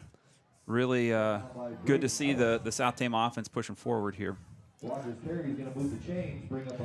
First and 10, all the way down to the 16, early part of the second quarter. It's been a nice drive here for South Tama. It hasn't been like the last one was a big breakaway play that kind of shut things down, but good to see South Tama put together first downs. And I like the way, if you're watching at home, watch number 7. He's in there at a fullback, and when Blocker is running, he's out there looking for somebody to hit. Give to Medina around the left side. He's got a little green. Nice vision by Medina. Very good. Cuts it back inside. There is a flag. Way down the field. He would have picked up, looks like 7 or 8. I'm hoping for a face mask, but it looks like the Trojans are kind of marching back a bit here. Yep. A little hold. Yeah. That had to be an interior lineman holding. because it wasn't. The nice thing about it was the interior linemen were downfield, Yes. getting to that second level. We'll have to replay that down. The night and again on that play, he followed his blocker, then looked to the hole. And that's one of the things that I've always noticed about Eric, playing him, coaching him, and watching him play football, is he's got pretty good vision down the field. Because his lead blocker Yes. went to the outside, it looked like. Exactly. He found a little cutback. Marcus went to the outside and tried to kick out that cornerback. So Anthony Thompson, the receiver, to the wide side. Jeanette, the tight end, on the near side. Little over pursuit there. Fake to Henry and a give to Marcus Bear, his first touch. Yep. And I was just going to say, where they stick that fullback just slightly in front of the quarterback blocker, Marcus is mainly a lead blocker in this offense, but he will get a little trap right there. And his role will evolve, I'm sure, as as kids graduate next year, and get him some confidence at that running back position. And even as this, it's like a triple option. It's running that triple option. You can think you know where the ball is going to go, but you don't exactly know where it's going to go. He could have gave it to Medina. He could have kept it himself, or he could give it to Marcus Bear. And it's a fake to Medina, blocker to the left side, just inside tackle. And he's picking up 2, 3, 4 yards. Solid gains on each one of these. Forward progress every play. Yep. It is going to bring up a 3rd and 4. 3rd and 4, all the way. Got to think this is probably 4-down territory. I know Medina does have a nice leg, and they are in the middle of the field. The ball is centered.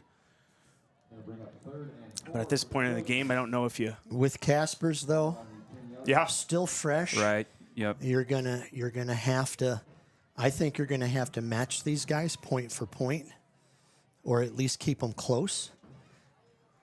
Okay, here's blocker in the shotgun.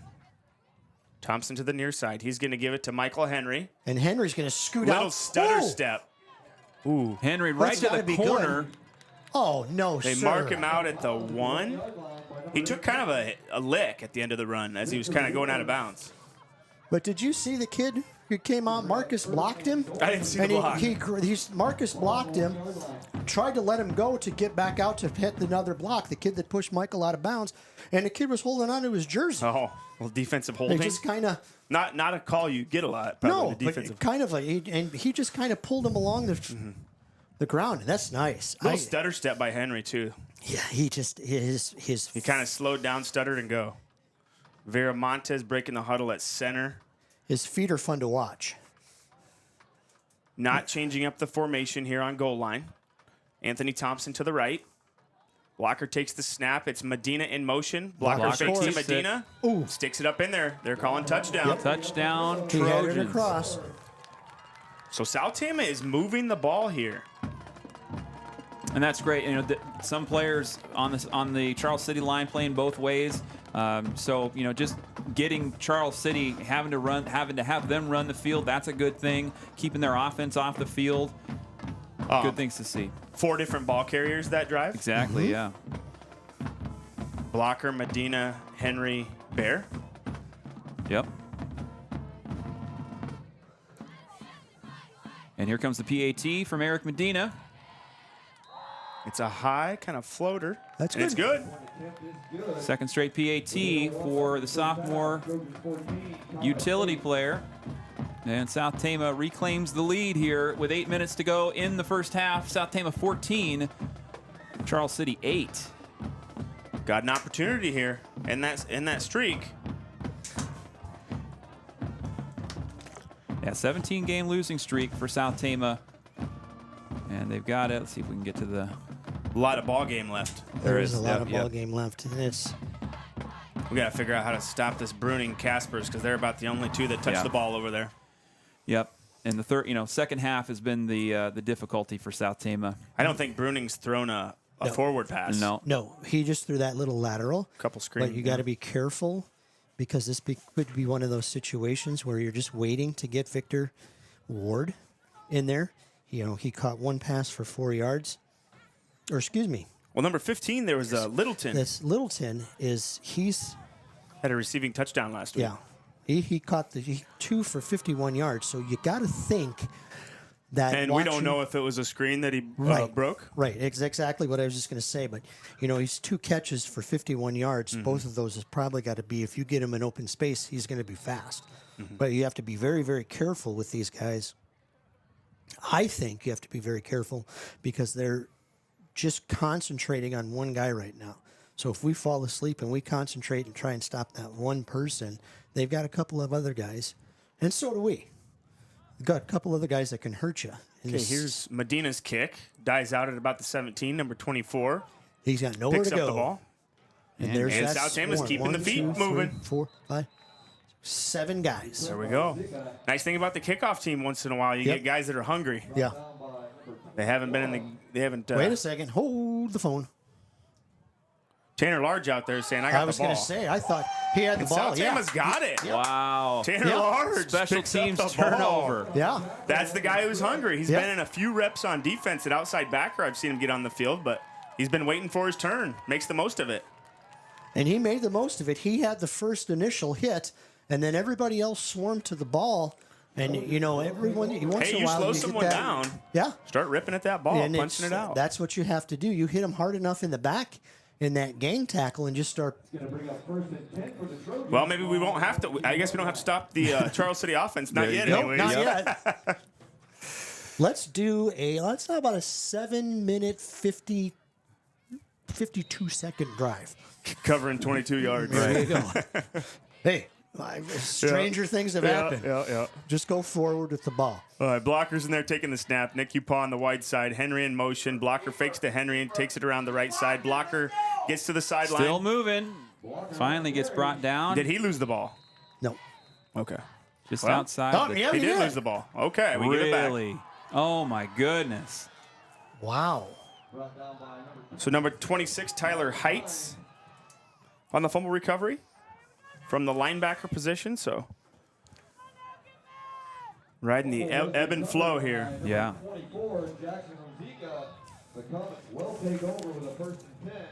Okay, now we have to stop Charles City's offense. Yeah. Spoke too soon. Okay. So it does look like Tanner Large is going to stay in. Looks like he might be playing a kind of a corner, but we have a Blocker up at like a D end look. He must be like a walk-up linebacker. This must be a formational thing. Right. That they practiced. His blocker's right at like a defense. Oh, just missed the tackle. Marcus Bear slows up Bruning in the backfield, but Bruning is still going. But you got And he's got some green. Finally knocked out. Good around effort the 40. play by Michael Henry there. And a flag. Darn it. Michael Henry kind of chased him down there. I think we may have a late hit. It's got to be a late hit or some type of. There is a flag on the play.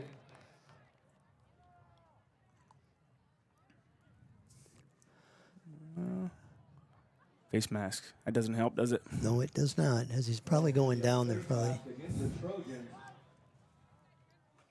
Better than a touchdown run, I suppose. Yeah, but the problem with it is the whole thing is that now all of a sudden you're hanging your head, and that's when usually after a penalty when you're hanging your head. And watch the field position flip here. Yeah, and they're going to watch that now, knowing they get him in space, he can run out. Now Charles City on their 48, right around midfield. And this is where you usually have Casper. Their leading receiver, Littleton, to the near side of the field. Casper and Bruning in the backfield. Charles City team checking their wristbands. They must be just calling it in from the sideline. I don't like Blocker walked up again here. Yep. He's looking at things, and we're going to have a timeout. timeout. Yeah.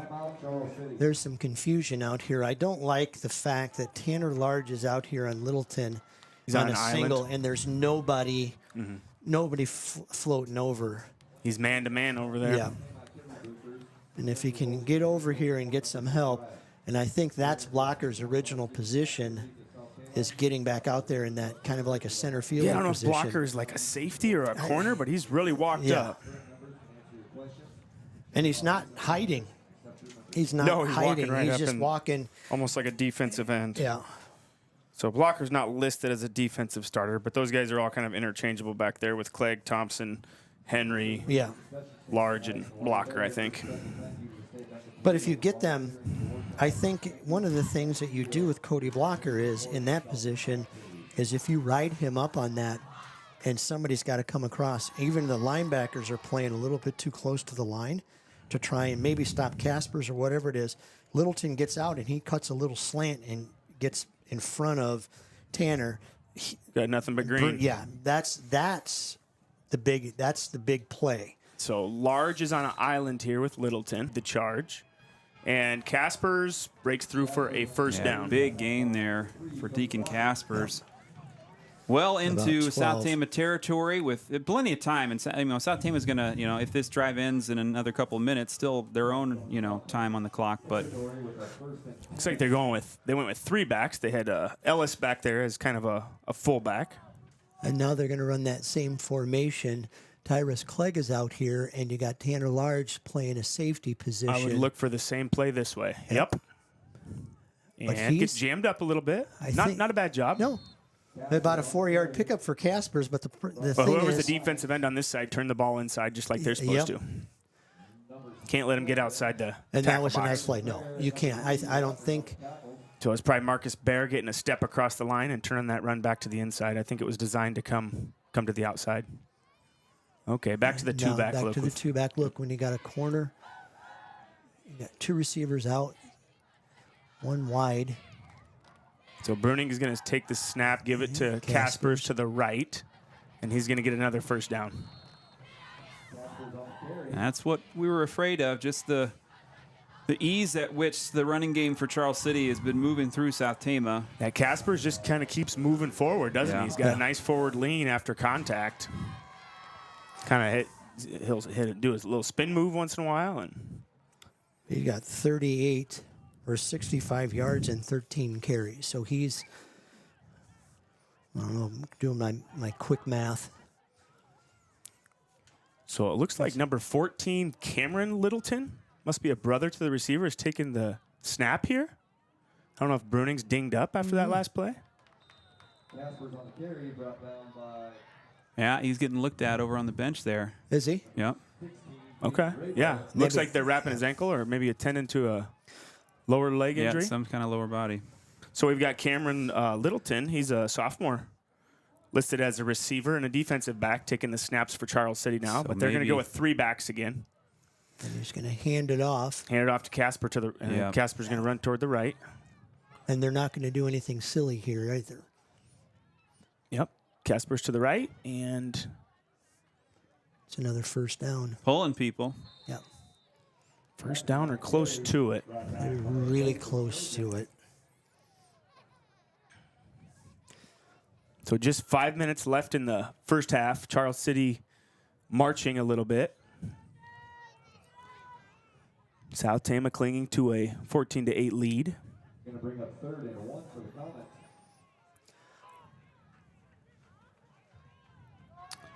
Just under 5 minutes left in the first half. We do have the Gary Bock State Farm halftime show coming up here in a few minutes, where we will hear from South Tama's activities director, Chelsea Ahrens, on some updates around the school. Yeah. Casper banging forward for a first down. So Charles City really moving things along here in this drive, and Deacon Caspers he's going to be tired at the end of the night. I think it's been all him in this first half. Are they looking at Bruning over there? Is there somebody doing something to him? Yeah, they are on that far bench there in the end there. I can't, because I can see him, but I can't see. Yeah, somebody's knelt down. Black. Yep. Okay. Yep. So there's usually 2 elements to the offense between Bruning and Caspers, and now we're kind of down to the Caspers show, and it's effective at the moment, but that's what you need to do. That's swarming. Swarm there, yeah. 4-yard gain for Caspers around the right side. I don't think they're going to do anything silly here. Go in. Yep. If they score, they can go in at halftime 16-14 in the game, make some adjustments. But I think one of the things that we're going to have to do is we're going to have to adjust to see. There's that Drew Melise. Melly's getting a breather. Marty Garcia goes in. So here's Littleton taking the snap. Another give to Kaspers, who is marching forward, met by a host of Trojans. Close to the 5. Picks up about 2. So we're looking at a 3rd down and 5. It's going to turn out to be a pretty big play here. Charles City didn't opt for an extra point earlier, so they are most likely in 4-down territory. Exactly. Especially with their kicker on the bench. Yeah. And Bruning's he's trying to stretch it out over there. He's bouncing around. I think it was an ankle as I saw him putting his shoe back on. So he's, and that that could be an opportunity for South Tama. If they have to force a kick by somebody that's not used to kicking, maybe. So they've got 2 wide to each side. They got a double slot look, basically your traditional spread offense. And they're not going to throw it. And they started and they called a timeout. Okay. Yeah. Timeout, Charles City. I'm sure we're going to see Bruning back in there, especially if this turns out to be a close game. Yeah. Somebody get some water bottles out there. Go, kid, run. We got to get tough for 2.5 minutes here. Yep. Upcoming broadcasts next week for you on Trojan Country. We're going to have volleyball action live from the Roundhouse on Thursday. Pregame beginning at 6:30. South Tama will host Des Moines Hoover. Was a 3-0 shutout last year these two teams met, and should be a competitive one at the Roundhouse. So first serve starting at 7:30 for that one. And then we'll be on the road for Trojan Country Football Friday. South Tama travels to Knoxville in week 3. So we'll be live from Knoxville. It's a different stadium. If you're used to being down there, they play at the Panther Pit every year, and they're not playing down at Kenlock Stadium this year. They're at their track and field complex, and so that'll be interesting to see. The Randy Wilson track. There you have it. Yep. I remember playing in that field down there in Knoxville. In the I do dump. too. Yeah. It's like the old field in Oskaloosa. They have remember some, playing like- there down there? Uh-huh. Yeah. Yep. And then Mount Vernon. Like Mount Vernon. It's like Mount Vernon except without the mosquitoes. Yeah. And the deer. Called it the Snake Pit over at Mount Vernon. 2:40 left here in the first half. Charles City threatening in the red zone after a timeout. So here's Spread out Cameron wide. Littleton taking the snap for the Comets. He's got 2 receivers to either side. Casper's next to him. Just short South this Tama needs to buckle down. It's going Right to be another there. handoff Hang to on. Caspers. Hand off to DK Garrett Kaspers. Sermon with great initial contact. But we didn't get the swarm. That's kind of where we're Well, he missing drug Sermon Drew, for yeah. a couple extra there. Caspers has a heck of a forward lean there. He's falling forward. Tall kid, too. I mean, compared to South Tama's backs, he's got a little height on them. And a first down. So with Bruning on the bench, It's been the Casper show. it's been the and that's what it is. That's what I think it is. It's Bruning's sitting down over there. what's going to Yeah, be. I think he's just going to wait to Yep. see how things look at halftime. But that's got to be something, Coach Doran's going to be looking at the half, is how do we get a solution for just one player, chomping everything. So they're measuring this here. It'll be interesting to see how we watch. Yes, they did. Wow. Did they stop him?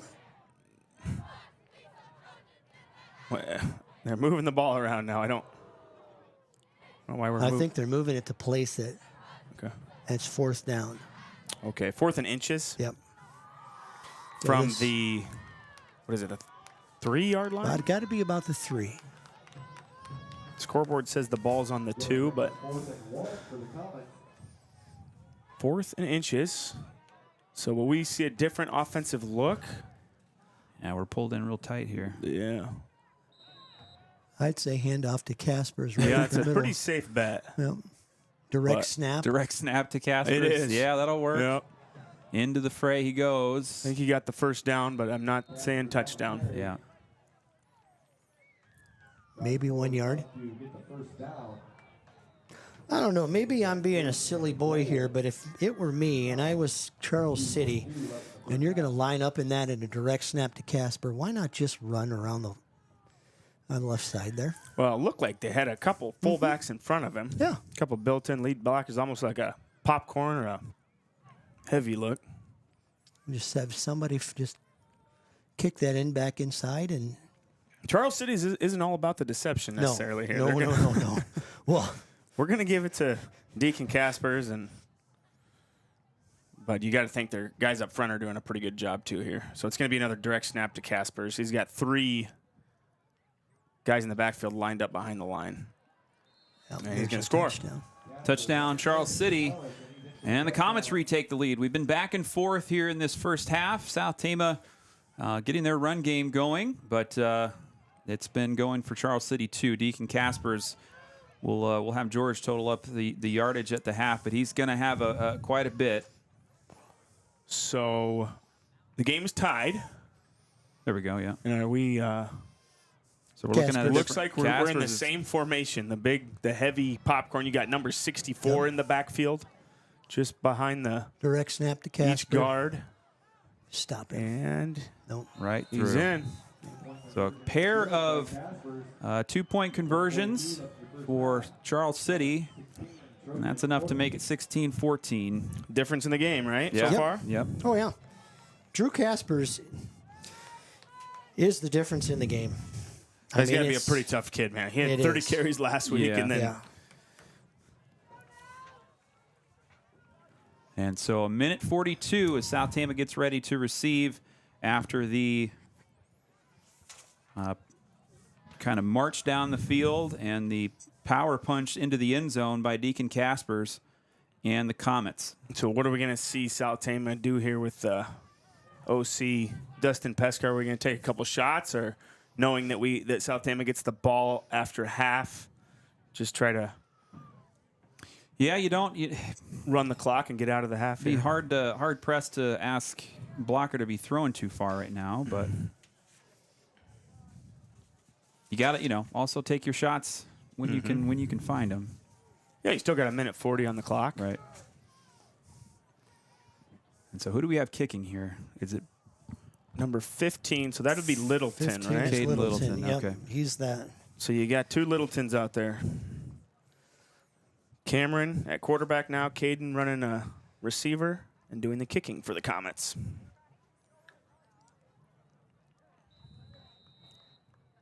I hate to wish him well, but at ill will on a kid, but maybe Bruning.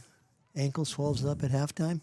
It's kind of a short squib of a kick. Henry kind of bobbles it and is forced to fall on it.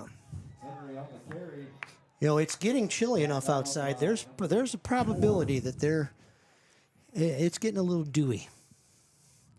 Maybe on that field when it hit the ground, maybe he just couldn't get a great handle on it and fell forward a little bit and flipped himself over his. Yeah, ball kind of skips off the ground if it's a little wet on those kickoffs. So South Tama will take over at the 21-yard line. While we have time, congratulations to Barrett Jacina, finished 4th at the Williamsburg Invitational. There we go. Absolutely. Last week, cross country. He's going to have another great season. Continuing that tradition a little bit? I hope so. He learned from some of the best. Henry in motion. Blocker fakes the handoff. Turn. He's going to run to the right side. Good job of protecting the ball. Yep. Picks up about 6. So South Tama continues to move the ball here on the ground. Yeah, even after the long defensive stand there. That most of these guys playing both ways. Yep.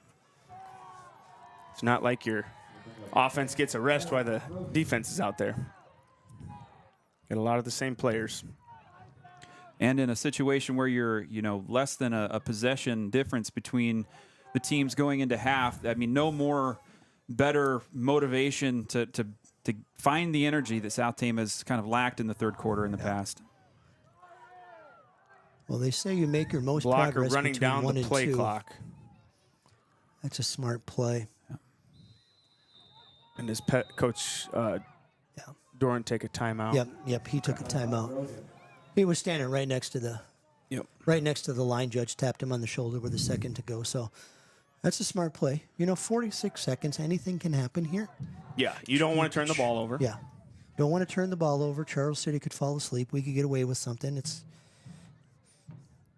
Man, going back to that fumble recovery by Large, that was a big opportunity for South Tama, and then to give it back the next play that's rough. All the momentum right there. Yep. Charles City marched at 80 yards? But that's sports, right? Yep. That's why you come and play the game. You know, just looking statistic-wise, you're thinking that Casper's going to run all over you, and he's got 90 yards. But he, you know, the bulk of it has been Probably that big 80-yard drive right there. mm-hmm, the big, yeah. The I guess big drive. Bruning had the run with the face mask, right? 5, 4, 4, 6, 4, 3, 2, 1. Making him earn it. And that's, yeah. So we're going double tight. Thompson at tight end, Jeanette at the other tight end.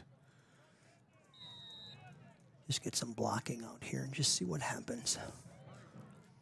Double wing blocker takes the snap, fakes to Henry. Blocker will take it around the get on the outside to the left. He's got some green. Watch Nice your lead hands, block watch your by hands. Marcus Bear.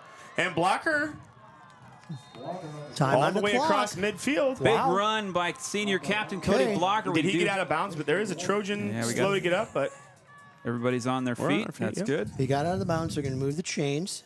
man, what would a score here do for the Trojans? I hate to start talking about that. We're just across the Right. Comet 40. But we've We're had some big hurrying up. plays Oh. too. There you go. Smart play.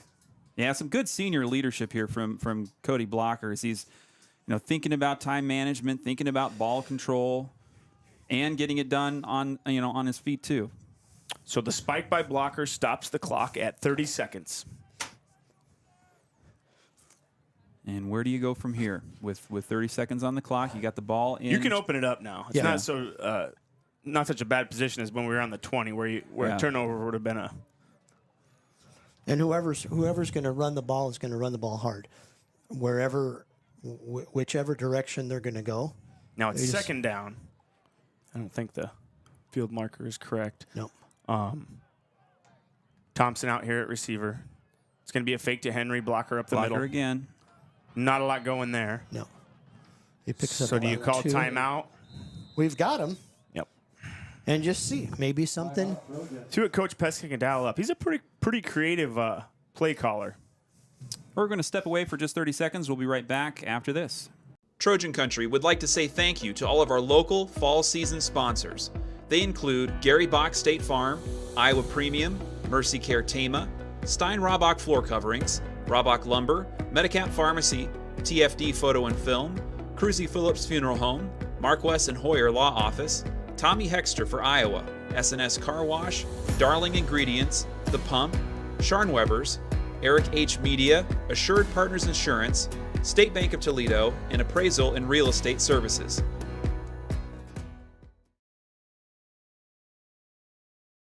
That means that everybody's got to come. Everybody's got to come this way. Welcome back live from Trojan Field here in Tama, Iowa. Close one as we come down to the half. Charles City leading 16-14. But South Tama on a big run play there by Cody Blocker into Comets territory. Let's see what we got here on 3rd and 8. Everybody going left and then just run a little counter to the right side here, maybe. I don't know. Okay, here's Blocker in the shotgun. Marcus Bear's lead. Fakes the handoff to Henry. Now he's going to follow No, Henry. no. He's got some blocking. He does. Watch Let's your get out hands. of bounds. Okay. That's a smart deal. Is it a first down? It's close. Okay, so the chains will Oh, it's 4th and 1. Go for it. wow, yeah. With 15 seconds. Oh, yeah. Yep. Thank goodness he got out of bounds there. Yeah. 15 seconds left. South Tama will get the ball in the 3rd quarter. Can they get on the board? I don't think Eric Medina's leg is where you would want to try for that here with the ball in the 30, but What do we have? 2 plays left, potentially? I'd say The last one, he's ran speedy, 15 seconds. speedy enough to get a yard just right out of bounds. So Blocker flops Bear to the other side. Don't. and maybe a Shoot. Yeah, a little miscommunication. Delay a game. Okay. Yep. Coach Pesca's down here running, Yeah, he's waving his arms, trying to get him to run the play. I think there was a little confusion about who was going to get the ball, maybe, because they were all looking around. well. Blocker moved Marcus Bear to the left side of Yes. him, and then Pesca wanted to move back. So I don't know. And you got to believe that Pesca's just they told them anything, if you get some yards, just run for a corner. run for a place where you can get out of bounds, because if you get Stop the clock, right? one more play, who knows what's going to happen. Oh, look Blocker's at this. dropping. It's a middle screen. Oh, that was a pretty incomplete. good job by that. What is it, number 59 for Charles City? Yep. It'll be Theo Winters, the junior O-lineman, or He read that D-lineman. screen well and just knocked it down. That's a pretty good defensive line play right there. It is. Marquess just got beyond the down marker, turned around and put up his hands. So what South Tama was trying to do there is basically let the defensive line through and get your lineman to the next level and get Bear behind the. And he would have had it too had he just. Yeah, it was set up. So That's nice. I can think Charles City's just going to kneel the ball here. Right. Just get it. Yep, there it is. Because they're. they've got to regroup here a little bit too, don't Yes, they do. Because you got Bruning over there, and I'm not. Tonight during the Gary Bock State Farm halftime show, we are checking in with. Oh, he's got his pads off. Okay. He's got his shoulder pads off, and he's not going down to the team huddle. He's limping around a little bit. Yeah. Welcome into the Gary Bock State Farm halftime show. At the half, Charles City hangs on to a 2-point lead as a big push there came from South Tama late in the quarter, but it will go to the halftime locker rooms with a 2-point lead. And we're going to. That tells me that there's going to be. No, go ahead. Go ahead. No, Yeah. I was just going to say, that tells me is Bruning's got his pads off, and he's limping. Looks like he's going to have somebody pick him up, because he's leaving the field. Okay, yeah. And so it looks like to me He might be done for the coaches night. and our coaches are watching them as he's walking off. So you know that Coach Doran is looking, and he is going to say it's going to be Casper's show in the second half, because I don't know that trust-wise, do they turn the offense over to somebody else to see what's going to happen? Because he's not even. Yeah. All right, so mom and dad are picking him up. Going to take him somewhere. So we'll check back in and see if we I doubt we're going to see Bruning in the second half here, but we'll see how Charles City comes out. But first, we want to say thank you to Gary Bock State Farm. They're one of our title sponsors for this season, and if you're in need of insurance services, the State Farm office over in Toledo, Gary Bock and his team are some of the best in the area. So we do thank you. Thanks to them for their support. And we're going to jump into our interview with STC High School Activities Director Chelsea Ahrens after this.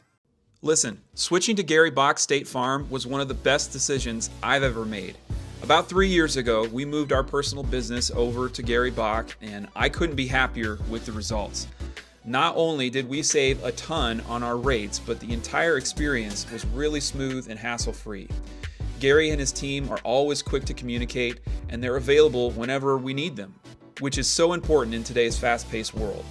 What I love most is that they're locally owned and operated. When you go in there, you know who you're looking at, you know who you're going to see, and that's a huge thing. They truly understand the diverse needs of our community and provide outstanding customer service that's both personal and professional. With over 125 5-star ratings on Google, it's clear I'm not the only one who feels this way. Everybody loves working with Gary Bock. If you're looking for affordable rates and a team that genuinely cares, I highly recommend Gary Bock State Farm Insurance in Toledo. You won't be disappointed. Gary Bock State Farm, here to help life go right. Tonight during the Gary Bock State Farm halftime show, we are checking in with STC High School Activities Director Chelsea Ahrens. Chelsea, a little bit before Friday, catching you here. How are you this evening?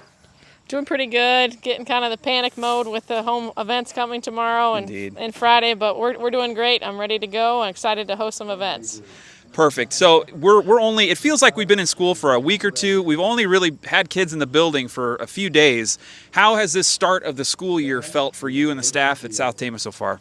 Things have been going really good. Of course, we had the heat last week, not as impactful here at the high school, obviously, with most of our classrooms being air conditioned, but we still have parts of the building that are on, the cafeteria still like it was, and so it was very warm, but we're excited to have the kids back. The school year's been going really good to start off with. The kids have been great, and we're excited for activities. You know, we got a high involvement in a lot of kids, so that's good. That's great.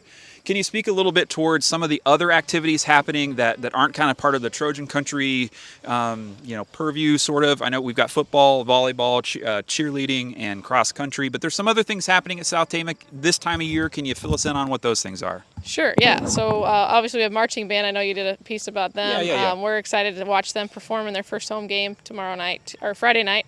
And they have their band barbecue. The Music Boosters absolutely. So if you want to have a meal on Friday, support the Music Boosters. They do a great job with the barbecue. We also have our fall play will be on stage in early November. This year we're doing a little different. Instead of a musical, we're doing a play this fall, and we'll do a musical in the spring. So we're excited to watch the cast and crew of The Sting. They'll be putting it on. So it's kind of like a mob 1930s Noir, Prohibition kind of thing. Cool. So we're excited. Our play director, Dixie Forch, will do a wonderful job with all our cast and crew.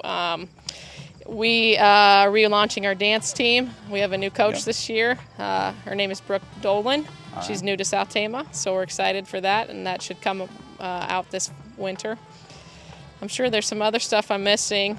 Esports, I think, maybe? Esports, yes. Esports will launch here soon. We'll have some competitions coming up, so wonderful. We're excited for those guys too. Awesome. Some news kind of around South Tama sports, or in our sort of area. We heard, back in the spring, earlier this year, that South Tama had approached the NICL conference about joining them, potentially leaving the WAMAC. Can you give us an update on where things stand with all of that, and where South Tama's, looking to be in the future? Yeah, we're still looking at our options right now. We have to do what's best for our community and our kids.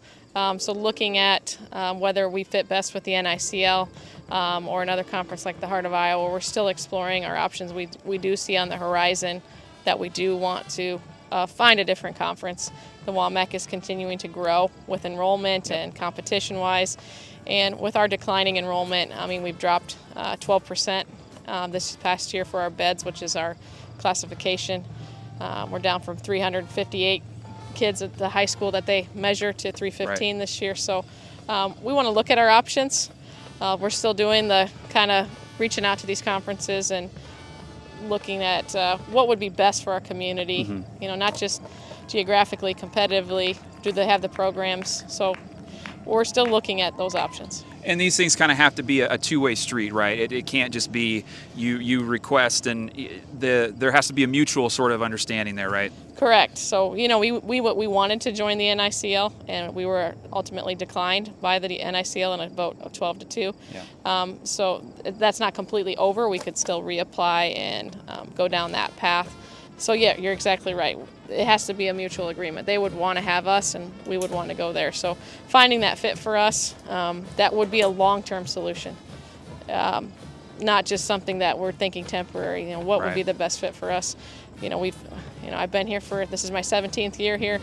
This is our third conference that we've been in. Right. So having that consistency is good too, as well. So that part of it. Another piece of corresponding news that's been in kind of headlines for the last year or so. Waverly Shell Rock up to our north has been attempting to join the WAMAC conference, and there's been some back and forth with that.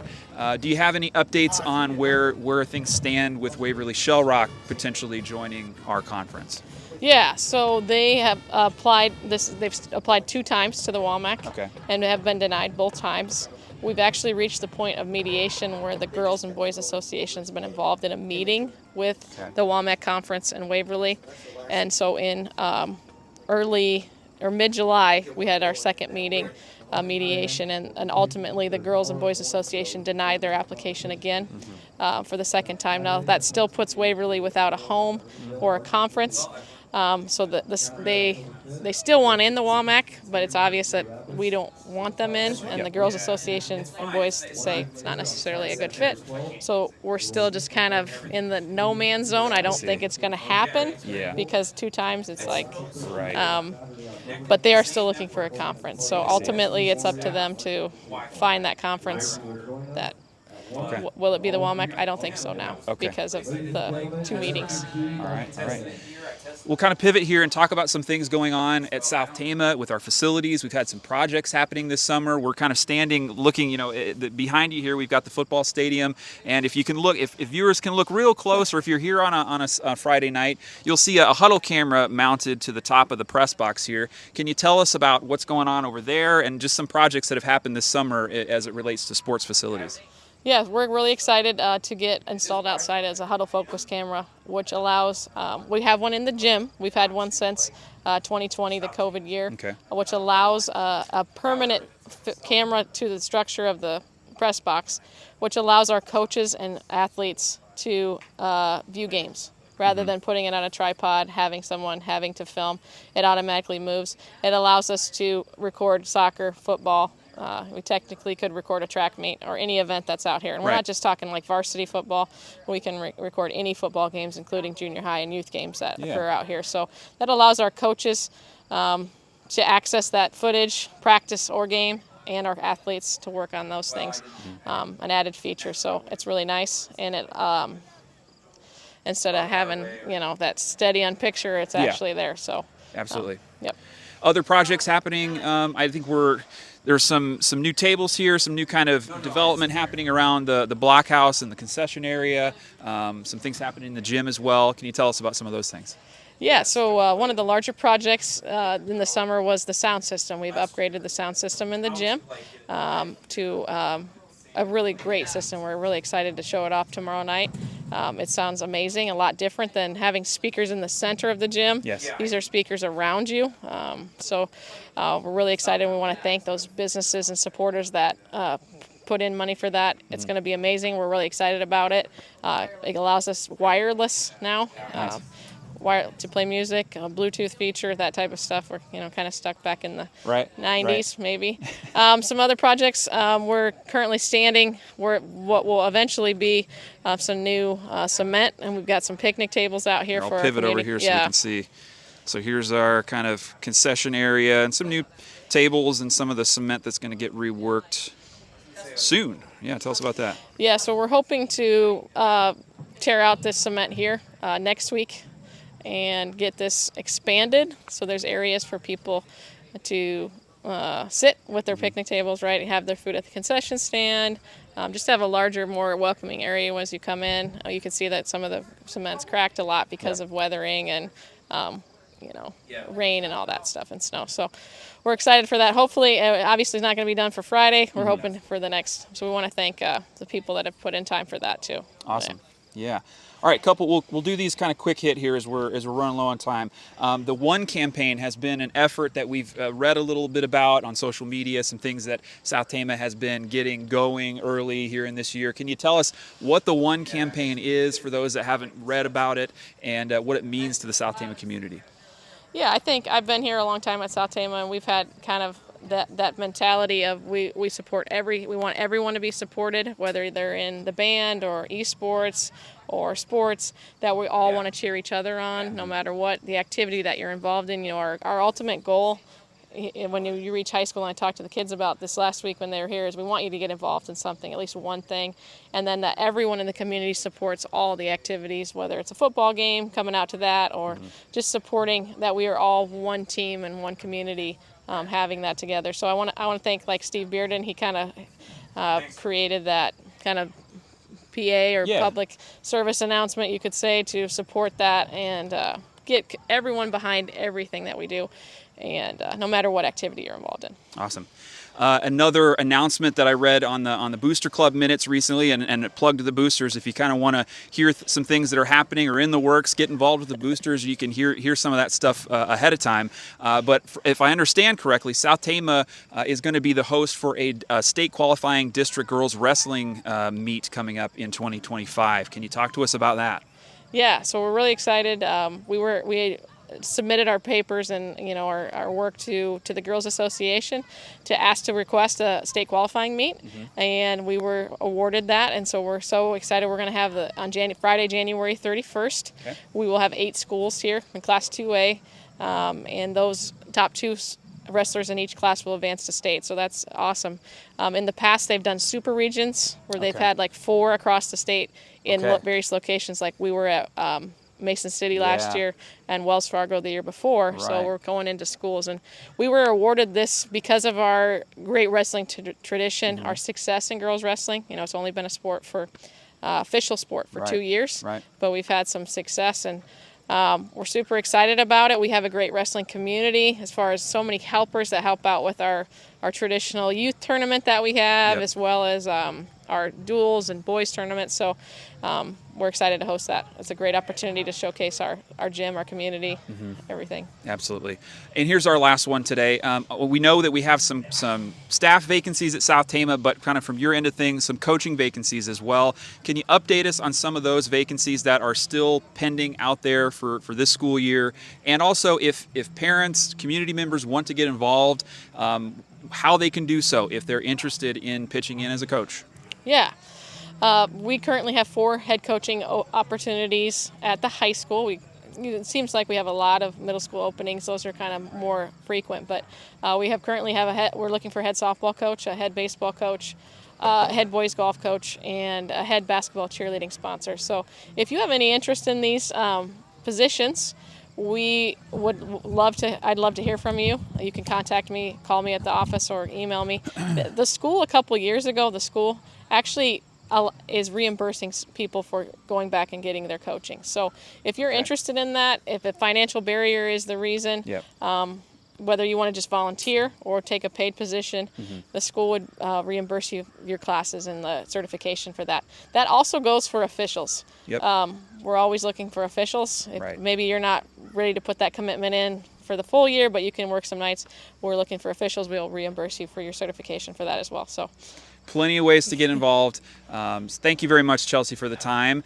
Good luck as you're getting ready for Friday night. We're going to see this at halftime Friday evening, but best of luck up until then, and we'll catch up with you again soon. Yes, thanks, Darvin, for all you do. You bet. Welcome back live from Trojan Field. It's the Gary Bock State Farm halftime show as we're getting ready to get things underway in the third quarter. 16-14 your score at the half. Charles City up by 2, and it's been a fun game here so far. South Tama and Charles City really doing things with their run game. We saw some big passing plays in week 1, but here in week 2, it's been all running backs, and not just one either. We have big plays from Cody Blocker at the quarterback. Michael Henry's really had a nice game, and yeah, it's been fun to see. Some thoughts from you, Nate, as we get ready to get things going here again? Well, it's good to see us moving the ball. Just by listening to the game on your broadcast last week and looking at the stat line, we didn't have too much on the ground. It was mostly the 88 yards from Blocker and a few nice passes to Nick Upaw. But it's good to see we got the ground game going. This is kind of the team that I thought we would see coming into the season. Right. We have South Tama has stopped the Comets a few times defensively. Just got to get to Caspers. I don't think they're going to hide anything. So I'm fully expecting another great half of football. And George, some halftime stats from you. Stats. Cody Blocker, 14 rushes, 103 yards, and a touchdown. It was 0 for 1 on passing. Marcus Bear, 1 rush for 6 yards. Michael Henry, 3 rushes for 71 yards. Eric Medina, 1 rush for 0 yards for South Tama. Our 2 scores, a 55-yard run by Michael Henry, and with a point after by Medina. 3-yard run by Cody Blocker with a point after Medina. According to my rough calculations, we've got about 181 yards on the ground, which is awesome, fantastic for Charles City. Bruning, 4 rushes for 58 yards. That's that big one crushed us. Casper has 20 rushes for 90 yards. So he is probably up about, if we're going to figure out what's going to go on with Bruning and all those things, he's probably going to be up around 45 rushes. So 45 carries, yeah. 45 carries. We got to make sure that that's Bruning's passing. He was 2 for 4. Ward had 2 receptions for 4 yards. I think that Bruning is, if I'm not mistaken, I saw him walking out with his parents. Yeah. Probably on the way home or on the way to the hospital, get an x-ray, whatever it happens to be. So it's going to be interesting to see what happens. I want to see what Charles City's going to do. On exactly. How tough is this? How tough is this rushing game going to be? If you have to run him every yard, he's going to be a hurt unit when he gets back to Charles City tonight. Right. Yeah, and he's just going to get pounded on. And what we have to do is we have to limit it. He's got 20 rushes on, so it's about 4.5 yards or so per carry. Where last week he was up around 8 yards per carry. So we just have to keep pounding away at him, just to get him, and just play South Tama smash mouth football. We're going to get the ball and just run down the field. It's you get that clock rolling and use it to your advantage. That's the biggie. That's the best we got to do. Some score updates around the state of Iowa. Just a few here for you. Grinnell trailing Bondurant Farrar 14-3 at half. Algona with their big quarterback in Class 3A leading up big at halftime. 48-7 the score against Forest City. Algona leading Forest City. Solon leading Clear Creek Amana at half 35-7, and Fairfield up 22-7 against Fort Madison. Kickoff, Michael Henry, running right up the middle. He gets to the outside. He's got the speed to go. Picks up a very, very, very nice return on that kickoff. So South Tama will take over from their 35-yard line. 32.5-yard line. Who's that limping like that? Is that Kinzer? Yep, number 10. Is it? He's had some issues early in the first quarter, too. He had a dinged up ankle earlier in the week. I don't know if that's kind of a reoccurring deal for him. But nevertheless, blocker hustling the play onto the field here. Let's see where this is going to go. Well, we have some time. Speaking of Grinnell, we wish our best from South Tama to their ex-football coach, Jim Dunn. Had a little bit of a health setback last weekend at the UNI game. He's in the hospital currently in Cedar Falls rehabbing. So hopefully he gets better. For sure. First and 10 for the Trojans. He's going to fake the ball to Henry, and blocker takes it around the right side, just off tackle. Stop for a minimal gain. I wonder if he just waited for Michael to get out there. To get out there and block for him. And block for him, if that might not be the best for him. Let the play develop a little bit. Yeah. So some new faces on the front line this year for the Trojans. You got Wesley Hannes, a junior at left tackle, and Jalen Kyer at the right tackle, the two ends of the line there. Both juniors getting their chance to play some varsity football. Blocker going to take the shotgun snap again. Upaw to the wide side. And Henry in motion. Blocker fakes to Henry. He's going to throw it back to Marcus Bear, but Bear met right away by number 55 in the backfield. 55, Bennett Hansen, the junior. There had to be something wrong there because there was not a blocker to be seen anywhere. Well, I think we're trying to get the flow going one way and then throw it back, but Bennett Hansen read that, and he had 6.5 tackles and a fumble recovery last week for Charles City, so maybe their top linebacker. Third and 11 on the 32 here. So need to get a big chunk of yardage here, does South Tama. Tanner Large is going to be split out here to the wide side. Blocker receives the snap, fake to Henry, and it's going to be blocker to the right side again. Looked like that might have been designed to go inside, but blocker forced to pop it to the outside, and South Tama is going to be forced to punt here. 3 and out on the first series. First punt of the game. No, there's been one. Second punt of the game, I think. First drive of the game, Charles City was forced to punt. But first punt for South Tama, and that's been some difficulty in our Week 1 game. There was, I think, 2 block punts, and last year certainly that was an issue as well. So hopefully we just get something clean off and away here. And number 18, Victor Ward back to receive. And he's coming up. He's coming up. They don't have any. Okay, 24 is going back, and here's Medina to punt the ball. Starter on the soccer team last year, pretty good leg. End over end punt. And roll. And didn't get a roll, did we? No. Nice touch it. Just died. Upaw downs the ball for the Trojans. Charles City will take over at the 43-yard line. Cody Blocker pleading his case from a block in the back, which was pretty obvious. 1st and 10 for the Comets back in their own territory after the punt by Medina. There's a quick 3-and-out for South Tama to start the second half, and still a 2-point lead for Charles City. Marty Garcia. Back in the middle. Right over at the center. Yep. In that one-tech position. Little nose tackle. Yep. There it is. Snap. And there's Caspers. Back in business. About a 5-yard gain for Caspers. It's 5 every time almost. And Charles City keeps Cameron, the sophomore Cameron Littleton, at quarterback. His brother, number 15, Caden Littleton, the leading receiver for the Comets. So I would say that Bruning is done for the evening. So what's this going to look like? I got a pretty good idea what it's going to look like. You know exactly what it's going to look like. It's going to be Casper's left, Casper's right. And what you need to do is you need to get some of your, you might want to take some of your, I don't know how much time they have to play. Snap to Littleton, Casper on the inside give. Garcia there initially. All kinds of push there for Deacon Caspers past the first down marker and then some. Tyrus Clegg on the tackle. Excuse me, Nicholas Upaw.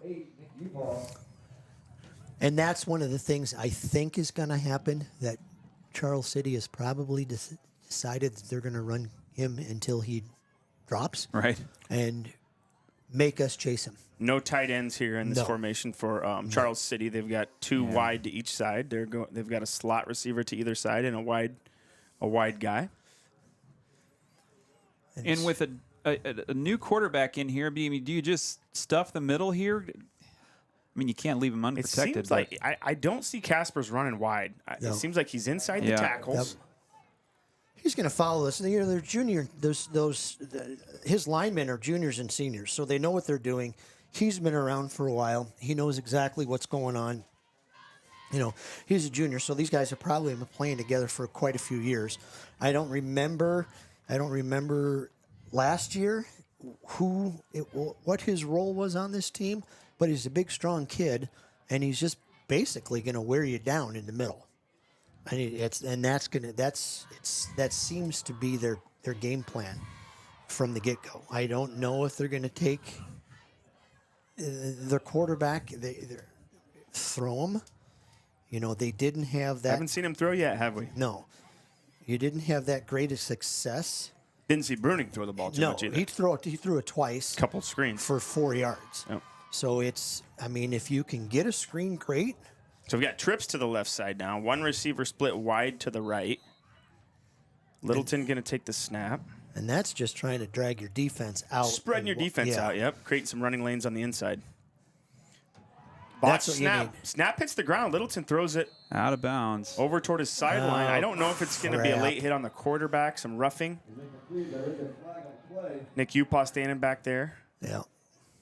Kinzer Jeanette was just walking around on the sidelines trying to work his lower leg injury out there a little bit. See if we see number 10 back in the game. Roughing the passer. Yeah, it's too bad. Wow. And it didn't look like it was a roughing the passer. It kind of was. He was scared. He knew he was Littleton didn't know where he was going to go with that ball right at his sideline over there. And truly, honestly, if anything, he just waited. And he waited, and Nick ran into him. And that's Nevertheless, it's going to chalk up as a nice little forward gain for the Charles City Comets. They're putting 2 receivers over to the left now. They've got a tight end to the right. Littleton's going to take the snap and give it to Caspers. And is that Tanner Large? Yep. Tanner Large on the ankle tackle there, and that's good enough to stop up Deacon Caspers. You know, Tanner's he's done some good things on defense. Yep. Medina came on a stun off the end there.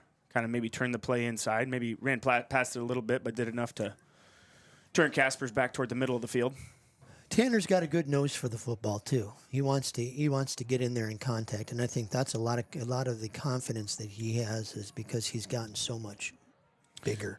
A receiver split to each side. We've got a running back on either side of Littleton. It's going to be a give to Caspers, and a great job of stopped in the middle. Was that Medina again coming on that stunt? There he is. So Coach Dorn dialing up some stunts from the outside linebacker position, and it's Medina getting in the backfield. Nice tackle, too. He met him. A couple more like that you might think about. Medina just a sophomore, but he's got some size to him. He does.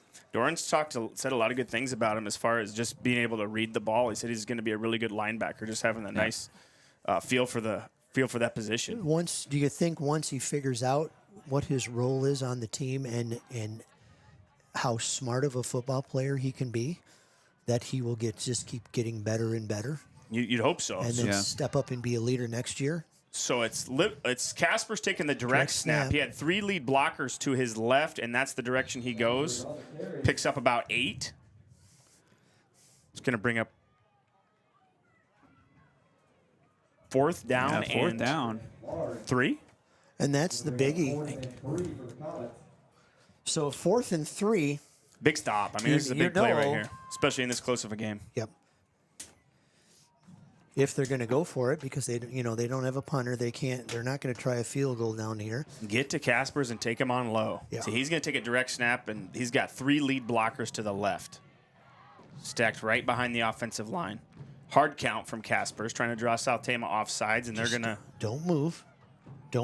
Just stand still. I don't think they had a play called. I think they were going hard count. Right. And I think they jumped. I think Charles City moved. Yes, they did. Flag comes out. We're going to replay the 4th down. So going on a hard count or going on 2 can go both ways for you once in a while. If your offense gets lulled to sleep with that, with your kind of your normal snap count. Well, it looked like one of the upbacks, one of the blocking backs back there. He was the one that moved. Yep. So if it's direct snap to Caspers, kind of. So now it's 4th down and 7 for the Comets.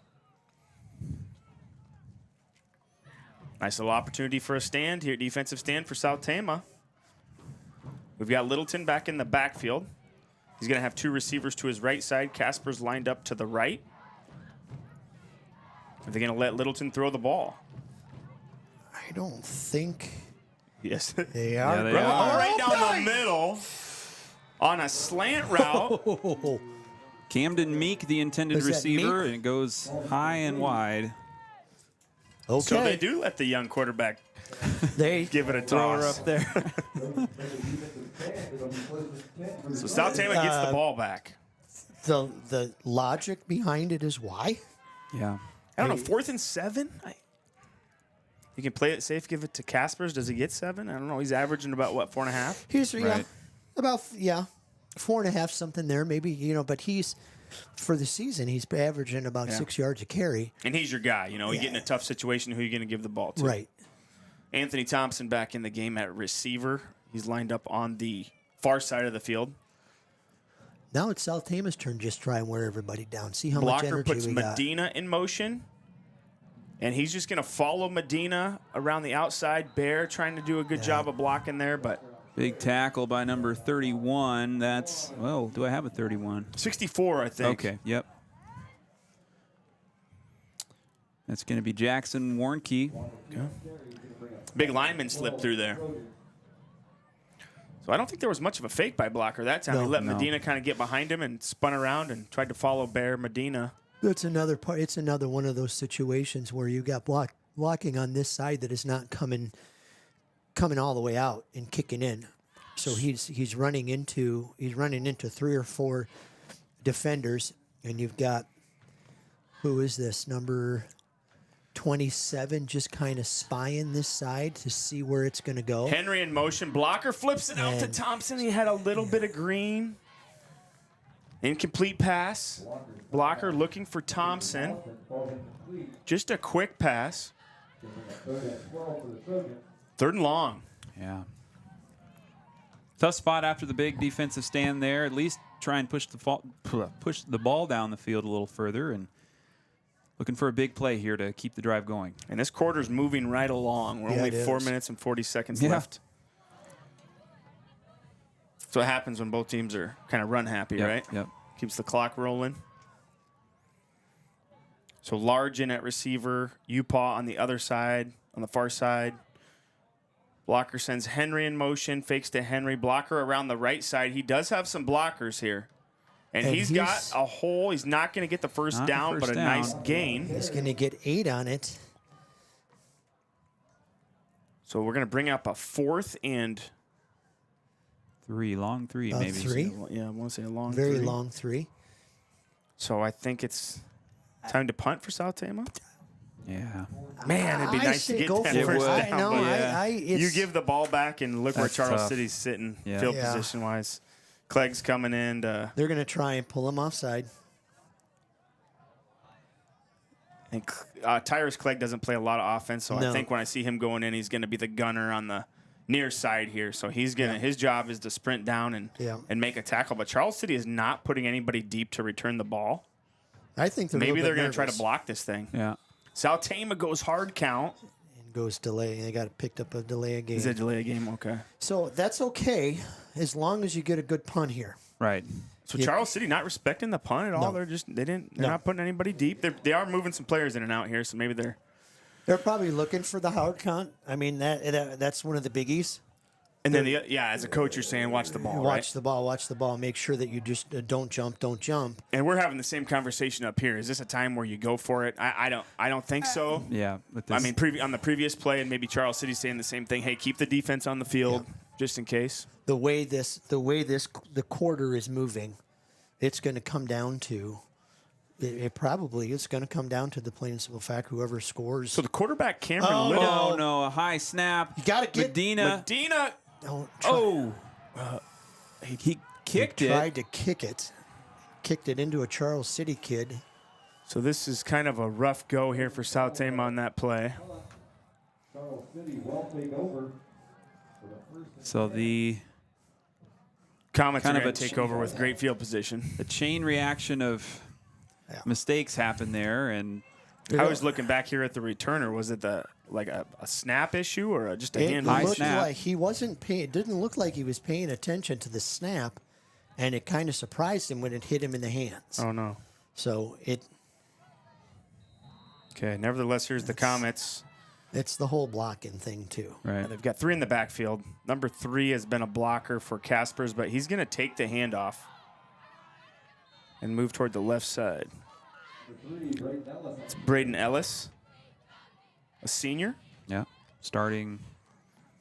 He's starting? They got him listed, running back. Yeah, they got him listed at running back. 230 pounds, though, 6'2". Guessing he's more of a. We're going to see him as a lead blocker more than a ball carrier, but does pick up a good 3 there. Hand off to Caspers. Right back to the bell cow. You got a comment on the field here. Let's see. So 3rd and 4. Popping up. Man, if there's ever a time for a stop, I think it's right now. It's right now. Thinking he's, who is that, 7? That's Camden Meek. He's kind of walking around a little bit limpy. So it looks like Charles City potentially going back to a 2-back look with Littleton and Caspers.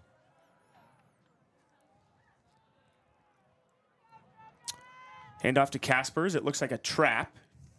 Yeah, took the inside handoff and headed back to the left side. Caspers on the carry. And a nice gain. So they're going to be 1st and goal. And it's going to be ball on the, is it the 1? Goal line situation, that's for sure. The 1/2 yard line? Wow. Is it? I thought if he would have just fallen forward, he would have scored, so it must be really close there. Casper's going to take the direct handoff and run right behind those big lead blockers. Is he in? No. They haven't. They stopped him. So maybe the front they pushed line him back of a little South bit. Tama. And then Upaw came in from all the way around the end. Yeah, to got make the behind tackle. him there almost. Yep. Drug him down. Yeah, I think Marty Garcia, maybe Marty and kind of filling it up. Maybe Drew Melly's in there, kind of plugging that up.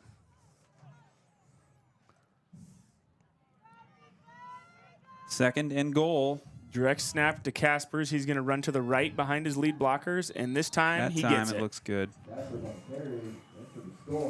Touchdown Comets comes late in the third quarter after both teams sustained real big long run drives, and the this one comes after the punt, the botched punt, and Comets up 8 now. Yeah. So this is kind of a big stand here on the 2-point try. You can keep it a 1-score game with a stop here. Going to be Kaspers on the direct. Oh!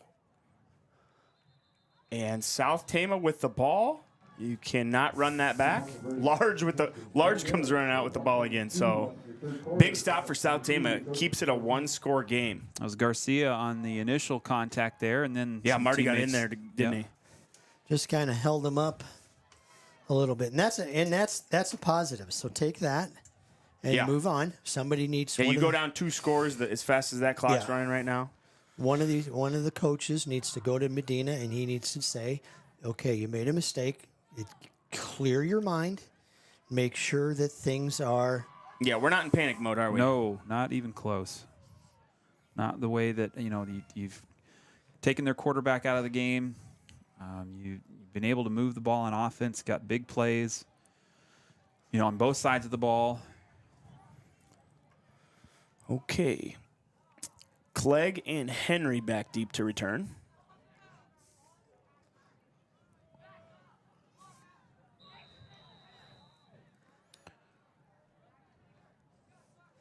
And who do we have? Number 11. Oh, boy. They go onside, and that ball's going to... It's out of bounds. Luckily roll out of bounds. No kidding.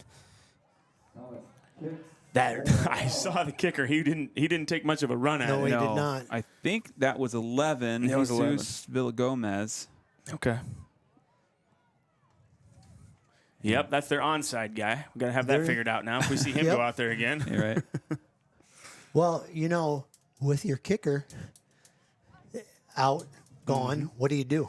Or maybe it wasn't supposed to be an onside kick. Right. That's not a bad call. It wasn't. Charles City picks that ball up the way the running attack's been going. March the ball down, score potentially. Did it go 10 yards? I feel like it went 10 yards, but barely. It was moving at the end there. But you can't kick the ball out of bounds. No. That's 1st and 10 here for South Tama in the middle of the field after the short kickoff. Trojans looking to respond after the touchdown by Deacon Kaspers. Time is on your side here. You need to there's no need to rush as you can. Henry in motion. Blocker gives it to Henry to the right side. Henry met in the backfield for a 4-yard loss.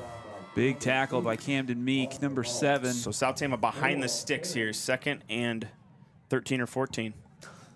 We are not getting any blocking outside of these runs. And Cody Blocker is standing in the sidelines, and he's got his hands on his helmet, and he's saying that. As the leader in there, the quarterback, just kind of stay positive, keep building the guys up.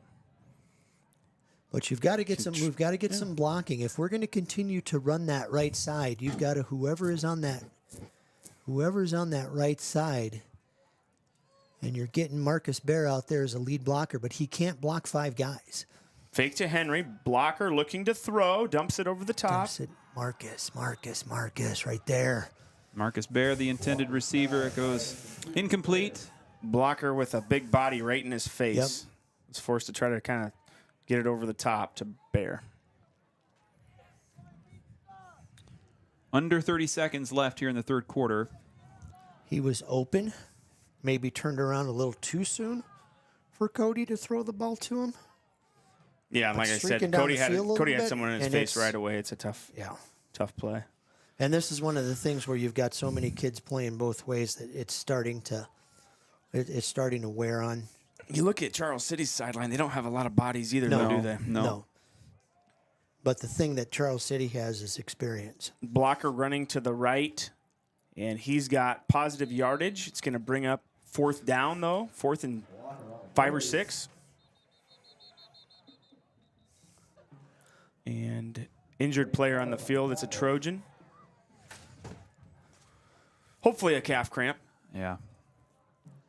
Would be about that time of the night. Hard to see, even with the glasses on, where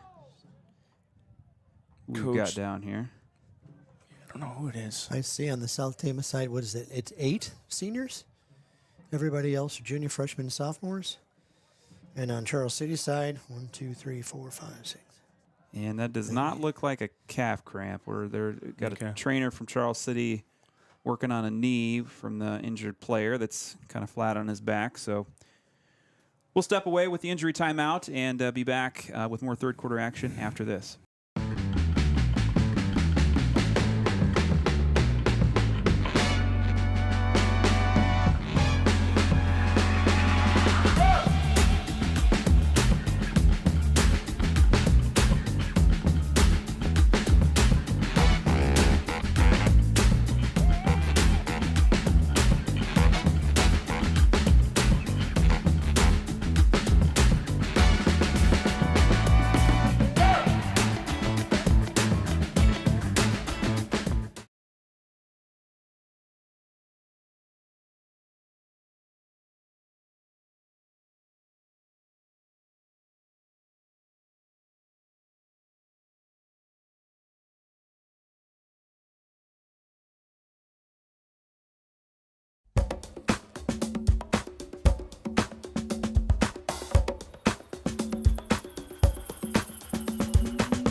Listen, switching to Gary Bock State Farm was one of the best decisions I've ever made.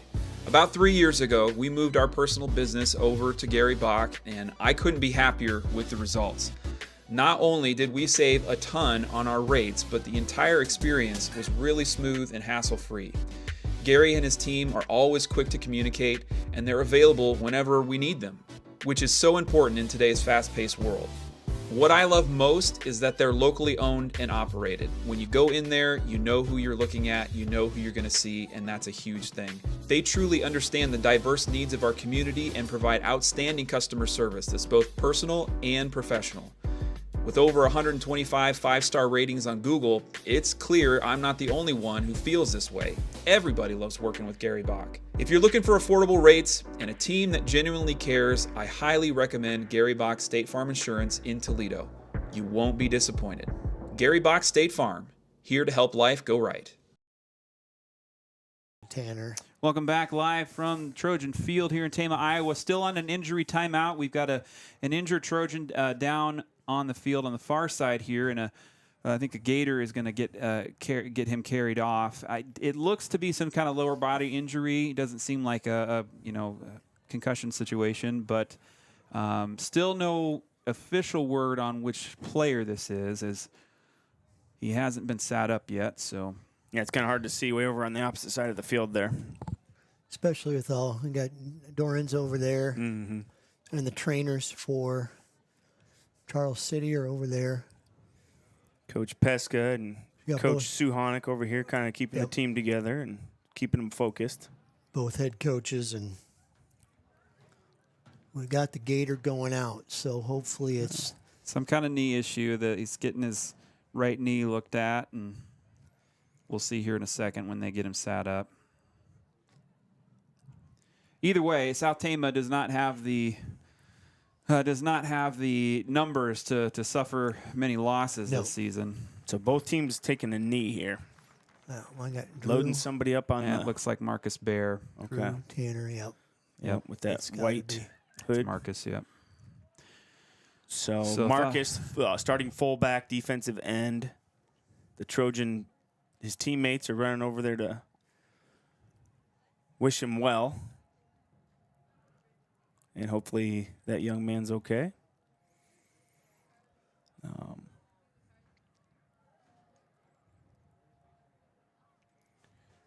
potentially see Garrett Sermon coming in at fullback as a Right. He took a couple reps earlier in the first half. I think Medina reps there once in a while, Eric. Yep. In which case you'd probably bring Clegg in as one of the wings.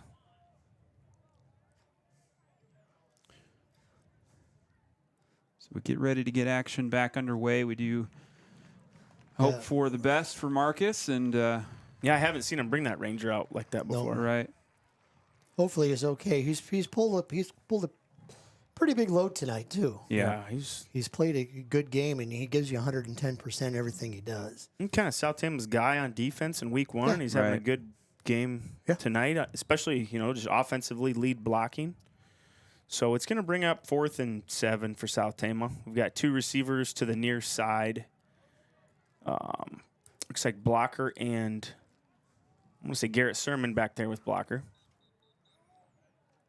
Yep. At this point in time, we're not going to punt after the last. Right.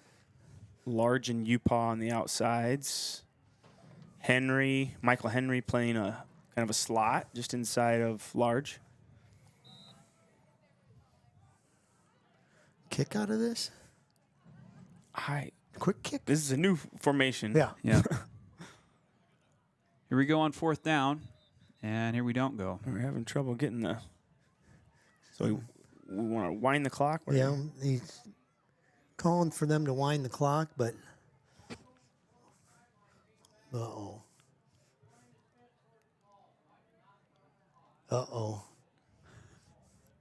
Some clock issues. We're hearing Steve next door. Controversy next door. The head referee talking to Coach Doran.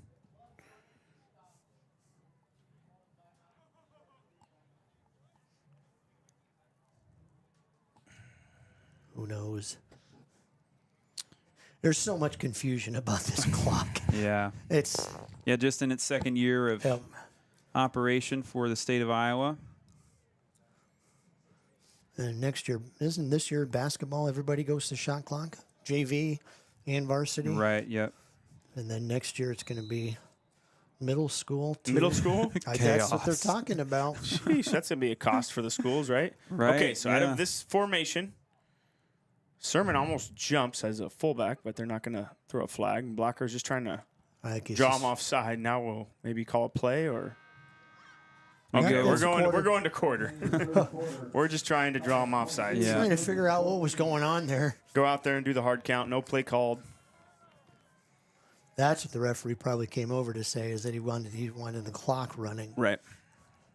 Because it was a referee's timeout as opposed to a coach's timeout. Right. So the 3rd quarter kind of zooms by until it doesn't, and we have a lengthy injury timeout. Marcus Bear exits the game, so both teams losing key components of their roster. We just hope Marcus is okay. Yeah, he's been a guy out there. He's been doing a heck of a job. Patrick Bruning, the quarterback for Charles City, goes down with an ankle injury in the first half, and now Marcus Bear for South Tama.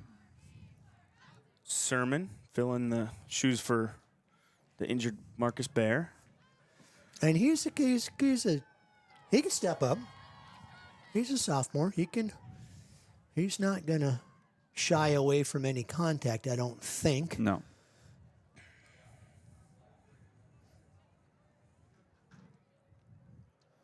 There's 4th and 7. Whatever play they were going to run, they're going to run it. Yeah, so we got 2 receivers to each side. And Henry and a couple of receivers out there confused who's on the line. But Blocker's going to do a straight drop. He's going to go deep to, I think Nick Hupaw was in the vicinity, almost picked off. Yeah. Double coverage there, and almost picked off by number 24, Jackson Ruzicka.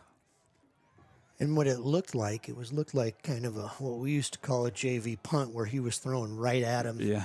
And having Nick Upaw right there just to. Interception's almost better than the turnover on downs at that point. Yeah. We call that a JV punt? We called it a JV punt. Shoot. Just have Blocker catch the snap from shotgun and boot it. Yep. Rugby punt. There you go. All right, here comes Charles City and their offense. Littleton on the snap, gives to Kaspers, and he's going to go around the right side this time. And not bad tackling, but he still leans for 5. He just keeps moving. Keeps churning, his doesn't feet. he? Number 61 is that Kyle Youngbear. Yep. And we haven't called Kyle's name a ton tonight. Not saying he hasn't been in on all those gang tackles. Looks like he's got his hand wrapped up. But he's just a sophomore at the inside backer there. He's a goer. Yeah. He's going to be a good player. He's a good player. Casper's got 31 rushes for 124 yards. He is going to hit 40, isn't he? Yeah. He's going to get about 6 more on this drive, hopefully. Hopefully not, but he's going to get another one at least. And he's off to the races on the right side. He's got some green and first down and then some. Nice little pop by Michael Henry. Now this is where he gets dangerous, don't you think? Where he's starting to get 9 yards. Yeah. Everyone. Yeah, that 4.5's turned into 6, 7, 9. He's doubling. Our guys are starting to get a little bit tired, so you know he's going to run the ball. So it'd be beneficial. I think it'd be beneficial just to jam that box and Melly's hustles off the field. He's going to get a blow. He's been playing both ways tonight. Yeah. And he's played well, too. Yeah, he's coming into his own. He's grown a lot this year, I think. He's matured. He's got that little, he doesn't have that silliness in him. Littleton to Kaspers, and nice little piece of tackling in there. Another 4. That's Dane Mellies. Number 73. Manuel Cervantes also in there, too. Manny's getting some playing. He's another sophomore that's a pretty good-sized kid. He's grown a lot, too. Last year, he didn't play football last year. No. He was freshman year. He was afraid because he was small coming out of middle. I mean, not just size-wise. Yeah. Was kind of afraid of the contact. We kind of had to talk him into coming out for football. Yep. Kaspers on the trap. And there, like you said, 8, 9 yards. And this Looks is like where Kyle Youngbear on the tackle. So we're starting to hear Kyle Youngbear's name a little bit more. And he's playing a linebacker, so you know he's leaking. He's coming through that line. Yeah. Those inside backers got to be tough. They're either taking on a lead blocker or making a tackle every play. They've got contact every play. Yeah. And those guys are tough. 3 backs. Ellis in the backfield for the Comets. I'm going to do a direct snap here. And they're going to go to Ellis. The big fullback. big body. Yeah. Thunders down the left Gets side. drugged down by blocker, but that's a first down. So Ellis was just a couple carries. 6'2", 230. Yeah, big boy. Yeah. Big boy.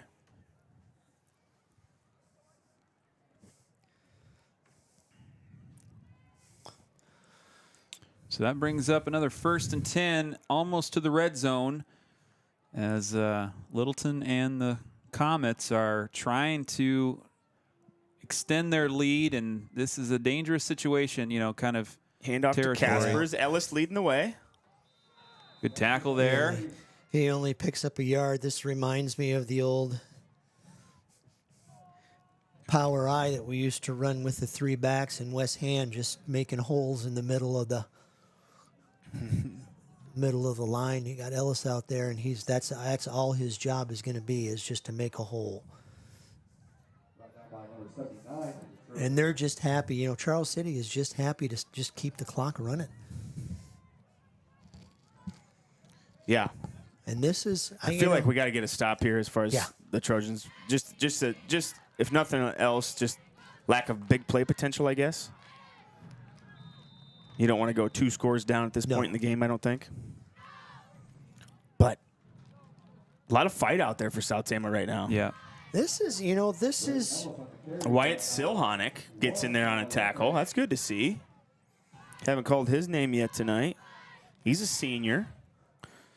180 pounds, offensive tackle, and a D lineman.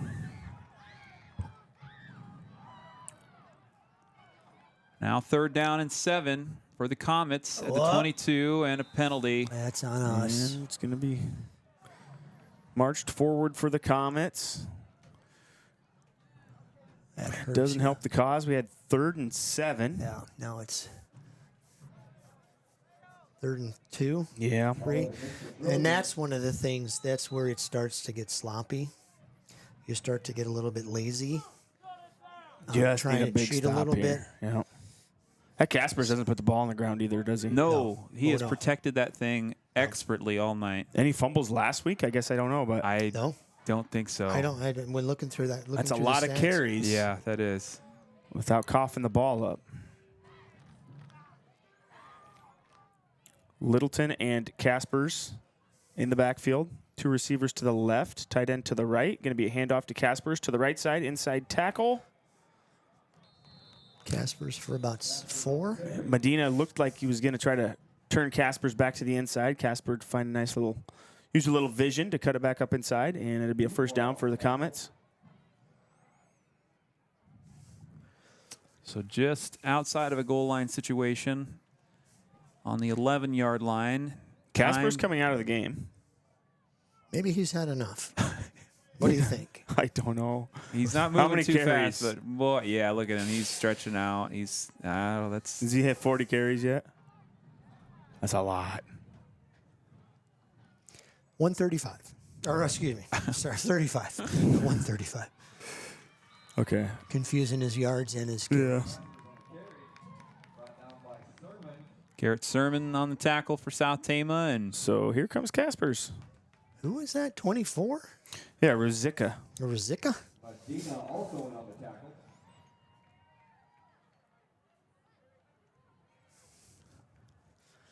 The elder brother Littleton to the near side at receiver. His younger brother taking the snap. Casper's in the backfield. Don't have to get too creative to no. figure out what's going to happen. Group of Trojans brings down Good stop. Okay. Deacon Caspers. Initial hit by number 22, Henry. And that's one of the things you can tell that the South Tama line is getting tired because he keeps pumping his legs and they just can't stop. They're just, you're holding on for dear life and he's running with 4 or 5 guys on his back. Yeah, I don't know what the call was defensively there, but Michael Henry came all the way from free safety to make the tackle at the line of scrimmage. Yeah. Playing like got a safety playing like a linebacker in there. Why not? They're not throwing the ball over the top, right? No. Well, and truly, honestly, Michael Henry, you'd never tell. He's one of those kids could sit in the cafeteria all afternoon with his hair on fire and he'd never say a word. He's pretty quiet, pretty he's reserved. Pretty reserved, and he just kind of, Timeout, Charles City. lets his he just goes out and does his job. You tell him that he's got to do something, he's just going to do it, and he's going to give you 110%. I noticed that last spring he played tennis and golfed, and whenever we needed him, Dual sported it, huh? yeah, whenever we needed him on the golf team, he was there. Now, was he on the basketball team? Yeah, Baseball player for sure. he's a Basketball, baseball yeah. player. Yeah, He's a basketball, basketball guy. He was So 5 sport athlete potentially. pretty much, yeah, That's good. yeah. It's Hey, if we're gonna be good at sports at a school this size, we got to have our best athletes playing Yeah. 2, 3, 4 sports, right? participation. Blocker at quarterback, a 3-sport athlete. He's excellent on the track. Wrestled last winter as well. Well, he comes from the blocker gene too, and I don't know. Never met a slow blocker. No, there's no slow blockers. No. And they will give you, remember Bo and Yep. and Bo's his older brother. as his and he. Just high motor. Oh, yeah. High motor kids. There's Marcus right there on the sideline, Is he? dressed in his street clothes. Yep, got some ice, so Okay. he's walking a little gingerly. So I would be willing to, hopefully, maybe you just got a little Strain, bruise, maybe, yeah. strain, maybe. All right. Littleton and Caspers, 2 receivers to the Something. left. Maybe look at it. Oh, Young Bear on a stunt. They are going to throw the ball. Oh, and there's a fumble. Scooped up by Littleton. Blockers there to make the tackle. It's going to be 4th and long. Wow. The ball just kind of popped out of there. South Tama needing a stop here as the time ticking off. 4:43 left in the fourth quarter. But a fourth down situation now for a Charles City team that lost their quarterback in the first half. They've had some miscues here and there. Littleton's completed one pass, which resulted in a 4-yard loss fumble. Yeah. So cannot give up a first down here. Some confusion by the Trojans out there.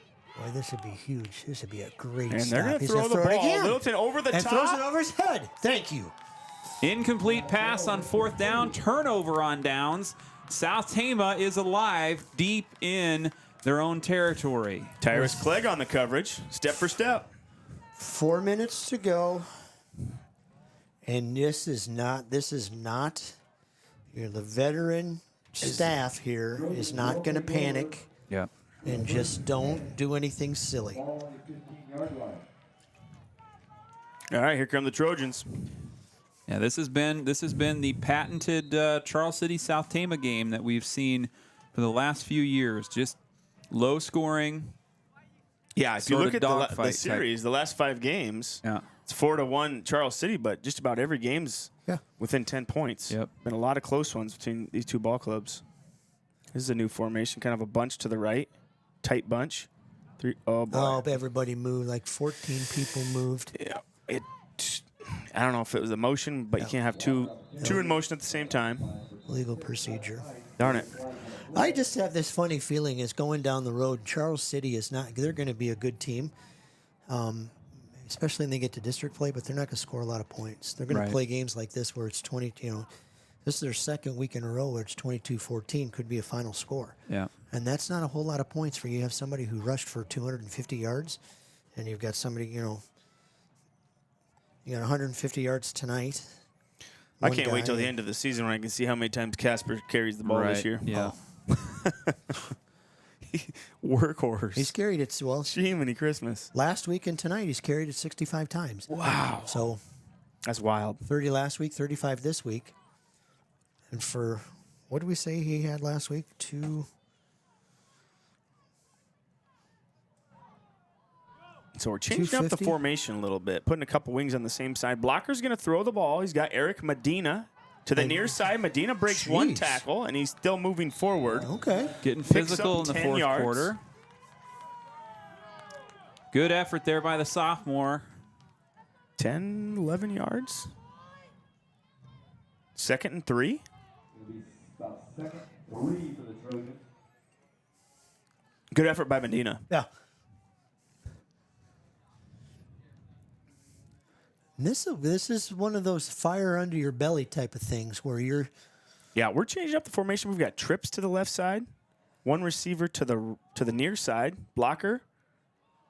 Botch snap, picks it up, and can he make something out of it? And he gets forced out of bounds.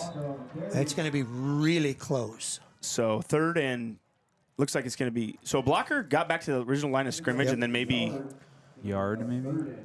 That's best case scenario after that ball hit the ground. Yep. Didn't want that ball in the Comets' hands. No. Maybe he did lose a little bit there. Back to the line of scrimmage. Okay.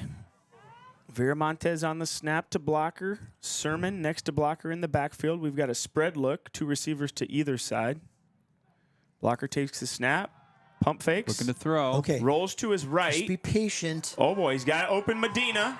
Okay. And it's a first down. Wow. Eric Medina with the catch at the 40-yard line. Some big, deep. About a 15-yard strike. Passing plays. I mean, 2 in the first half against Roland Story, and here after a run-heavy game, Cody Blocker pushes his team down the field, and the catch by Eric Medina puts it on his chest. Yeah. What's the time? We're looking at about 3 minutes left in the game. Yeah. 2:50. Clock's going to keep rolling. And start just chipping away. Spread look again. 2 receivers to either side. Blocker. Sermon next to him. Blocker. Rolling to his left a bit. Who's he looking for? Throws it. Oh, up. no. Oh. Okay. Balls incomplete. Up to you, Paw. Falls incomplete. Defended in there by number 55. Ball's tipped by Bennett Hansen. Is it Hansen? Yep. He's their linebacker. He's their guy, I think, at linebacker. He just kind of followed Nick out into the flat. And I think Charles City's able to kind of keep Caspers off the field on defense quite a bit. Yeah. Doesn't hurt when you're getting, I don't know how much energy he's gonna have for defense when You he's got. think they let him just sleep on the bus, or I don't know. maybe they have mom and dad have a van and They he better have sleeps some in the IVs back? ready. Yep. Trips to the far side for South Tama. Blocker is going to run the ball up the middle, and he's got a few.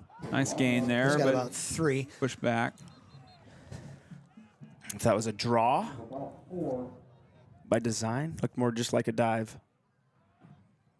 It looked like it was a little bit of it was just kind of a draw. You'd like to see him get the ball up in the air if he's running a draw, but maybe he's just in a hurry a little bit. And he's showing, he's showing some pluck here.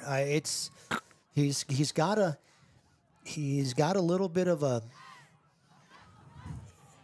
that leadership. Oh no! Oh no! Ball was snapped into the backfield with a whistle. What's the call here? It's illegal procedure on who? What? That ball was snapped. Blocker did not know it was coming. The Went right by him. The far official. They blew it dead before Blocker could get to it. The far official blew the play dead. Huh. And it's a 5-yard loss, so it's got to be either movement or. But nobody ever threw a flag. And I didn't see movement. But okay, so now it's 3rd and long. Maybe the procedure he moved the ball. Could have been. Oh my goodness! That's again. Another bobbled snap, and it's loose. I Who's feel got like it? Blocker landed on it, but that ball was moving. Okay, Charles City's got the ball. Minute 20. Yeah, hard to say what's there going was on rarely there. a botch snap the whole game.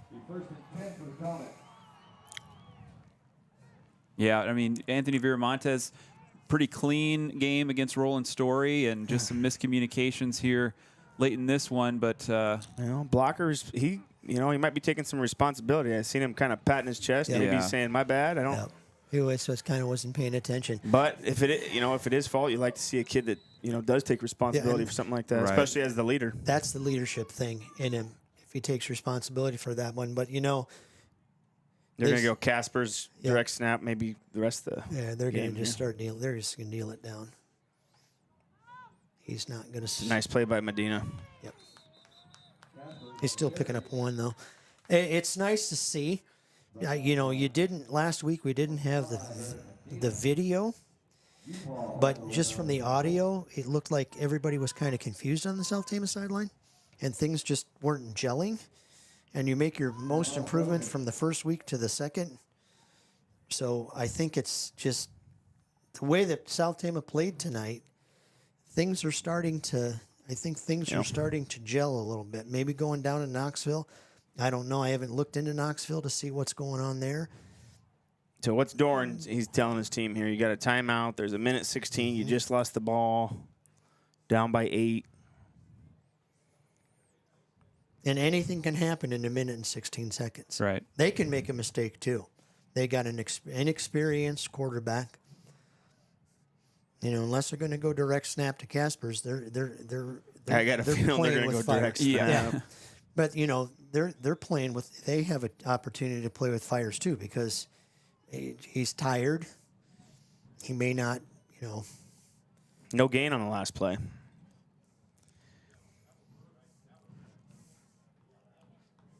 And so we break the huddle on the 32-yard line. Looks like Casper's lining up for a direct snap.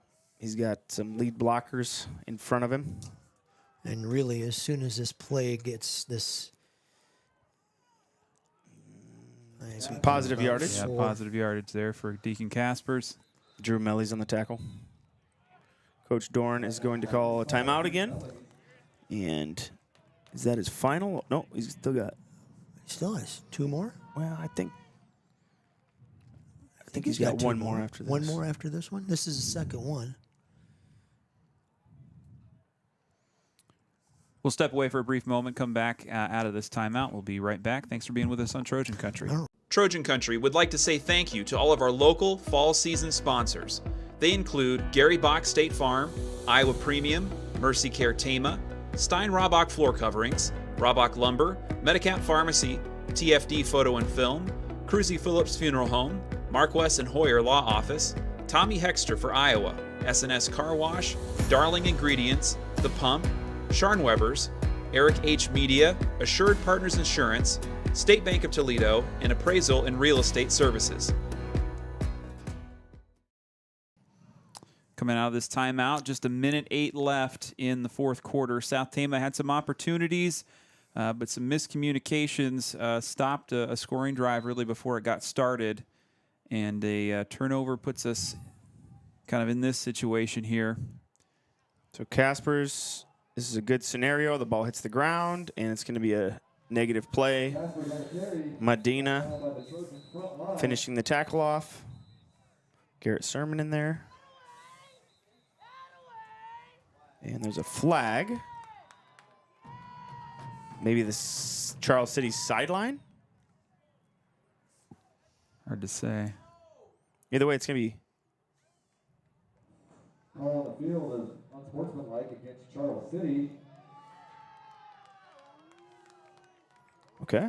Maybe words back and forth down there. Right. Really not, the sportsmanship's seemed pretty good from the body language. And it's kind of odd. There was no Trojans kind of around there when they threw the flag. So could be, too, that's something from the sidelines. Right. That's right. That's the way it looked to me. Chirping in somebody's ear when they threw the flag, knowing the referee who threw the flag. Okay, now they're moving the ball up. The marker. Was that the original line of scrimmage there? Must be. I think so, yeah. And they're marching backwards. I think it would be a spot foul after the tackle. I don't know why we're. Okay, so it's 4th and a mile. Yeah, 15-yard penalty on them, 57 seconds. We don't have any timeouts left, so they're just going to, I just assume they're just going to kneel the ball. Coach is on the sidelines looking up to the press box. Do we have a timeout or no? Hand signal, but we don't know what the hand signals mean. Order me a chicken sandwich? I don't know what the deal is. Oh, they put time back on the clock. Okay. To 1:01. Oh, it's good. I guess. It's good thinking. Good for South Tama, yeah. Could have been something called in from the coaches up here in the box. It's always nice to have an extra set of eyes. Guessing Coach Hosky and Coach Cook up talking through the headsets. Yeah. So 4th and a mile.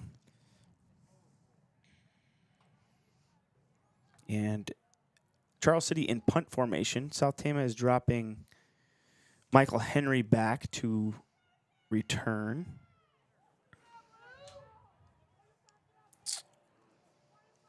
So after we get all of our time and timeouts figured out, here comes a punt possibly from Charles City. Trying to pin the Trojans. That's going to be a good punt.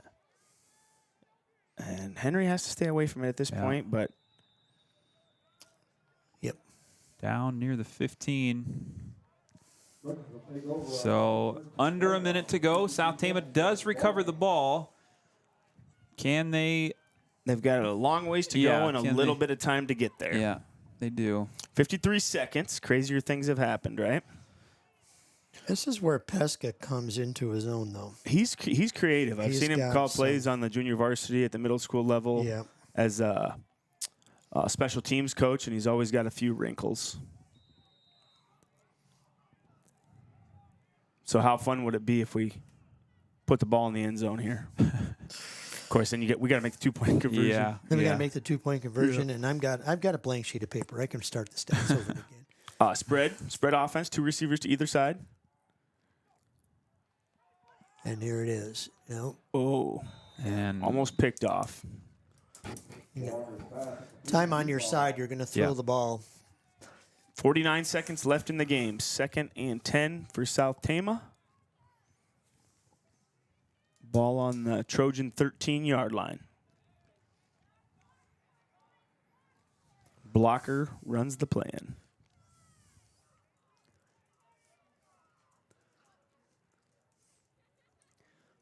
Drop back to pass, and then just take off.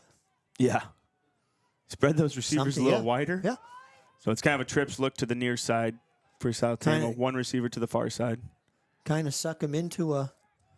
Let's see what happens. It doesn't look like Charles City's bringing a blitz. No. Blocker Another wings it out incomplete towards Viewpaw, yeah. Brings up 3rd down, 46 seconds to go. And this is a situation where you had to talk him into being quarterback during the summer, so he probably didn't have a whole lot of time to get ready to. Well, just get a as far feel as for the his mechanics, you receivers take and a the kid who's been mechanics. playing quarterback Yeah. since 7th grade, and they've got their steps down. Yep. It's hard to learn all the intricacies in a short amount of time, but just go out there and be an athlete. And Yeah. And I'm impressed. I'm impressed with his leadership. Yeah. And the things that he's doing. He's going to be sore in the morning, but just the improvement he's made from week to week. Right. Blocker rolling to the Scrambling. right. He does have Tanner Large. Large curls back toward the near sideline. Picks up a couple. Has to come back for it. And So 32 seconds left. I would like to see him try to. Okay, we've got one more timeout left. And it is a 1st down for South Tama. And that will be the final timeout for the Trojans.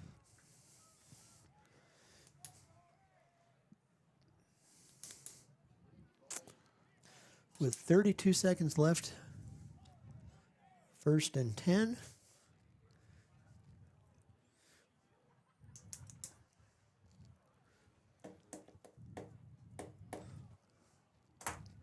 Big crowd of students tonight making their tunnel.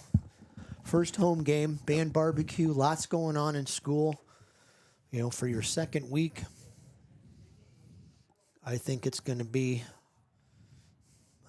seems like a good start to the school year. Yeah. Had a couple pep rallies already. Well, that's cool. Yeah. Looks like Charles City will have their homecoming next week. They host Waterloo East in their the 3rd week of the season. Be one more week of non-district play. We're playing around with the chains again. I thought it was a 1st down, but now maybe it's 4th and a yard. Okay. Huh. They had it marked as a 1st. Yeah. Yeah, we've had now some. Coach Pesca's looking over there like, okay. I just talked to these guys about this play we're running. It's 1st and 10, and now it's 4th and... So you got to get the 1st down. Yes, but you do. But your home chain gang just did not do you a favor.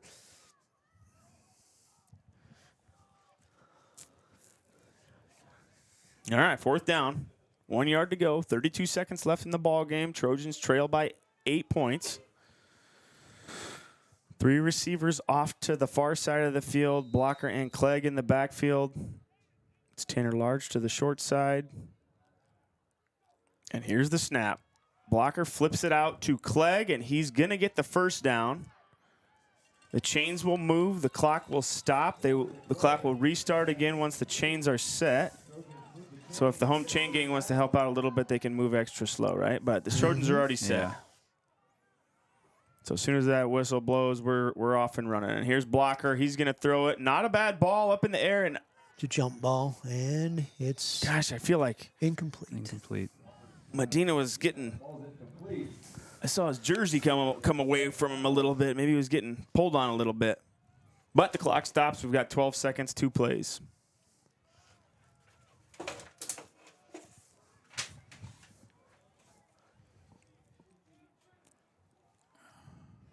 Trojans still competing out there. Yeah, they are. And that's the thing at this point in time in the game where you're your back is up against the wall, but they're still going after it. They've got a little confidence in what they can do. Shotgun trips right. Blocker rolling to the near side. Here's Clegg. There is a flag down, but Clegg will pick up the first down. Depending on the flag, the clock will stop with 3 seconds left. South Tama's got to get back on the ball. I think it's all coming back. Yep. Holding. Yep. Yep. Usually when the flag's thrown in that vicinity, it's going to be a holding call. Might have been one of the linemen and just now. One more play. Yep. If we can get the ball off. So all you got to do is get on it. This is what you're going to do. Well, they're moving everything back. Somebody's got to catch the ball, make a few people miss, I think. Yep.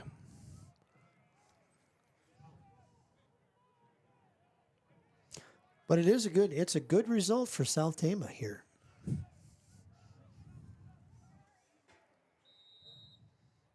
Got to snap it. Let's go. Okay, blocker, straight drop, 5-step drop. It's a middle screen to Clegg, and he's going to have to go the distance. He's got a first down. And stay away. Runs into a pile of bodies. And that's the game. A couple nice plays there for Tyrus Clegg at the end, but not enough for the Trojans. They fall in week 2. Final score, Charles City 22, South Tama 14. A tough way to go out. South Tama loses two-way starter Marcus Bear to injury in the second half. And we go on to week 3. Next week, it'll be Knoxville on the road. And we're going to step away for just a moment, tally up some post-game stats. We'll be right back with some final thoughts for you here from Trojan Field. Thanks for being with us on Trojan Country.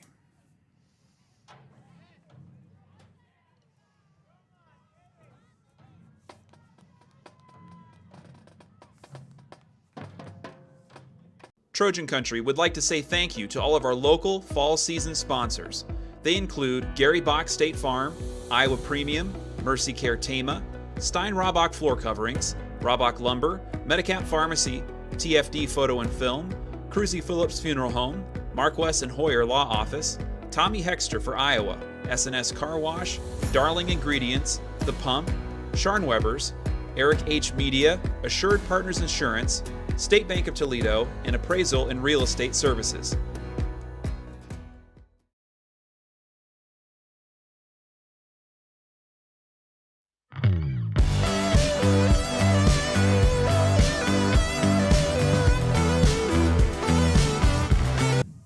Welcome back live from Trojan Field. Darvin Graham, Nate Van Dyke, and George Kuhter with you here as our final score tonight. Charles City coming away with a Week 2 win. They moved to 2-0 after the win against Olwine last week, and South Tama 0-2. I'm going to hand it over to George, who's tallied up some stats for us. Here's some stats for the game. First for Charles City in the passing department, Patrick Burning, before he went out, he was 2 pass attempts for 4 yards. And after he left, Cameron Littleton was the quarterback for the Comets, and he had 3 passes for 4 yards, and the all-important pass to his brother for 4 yards resulted in a fumble, which kind of stalled their drive. In the rushing department, Patrick Bruni, again, before he went out, 4 rushes for 58 yards. Jackson Rosinka, he had 1 rush for 4 yards. Braden Ellis had 2 rushes for 12 yards, and then the workhorse, 39 rushes, 152 yards.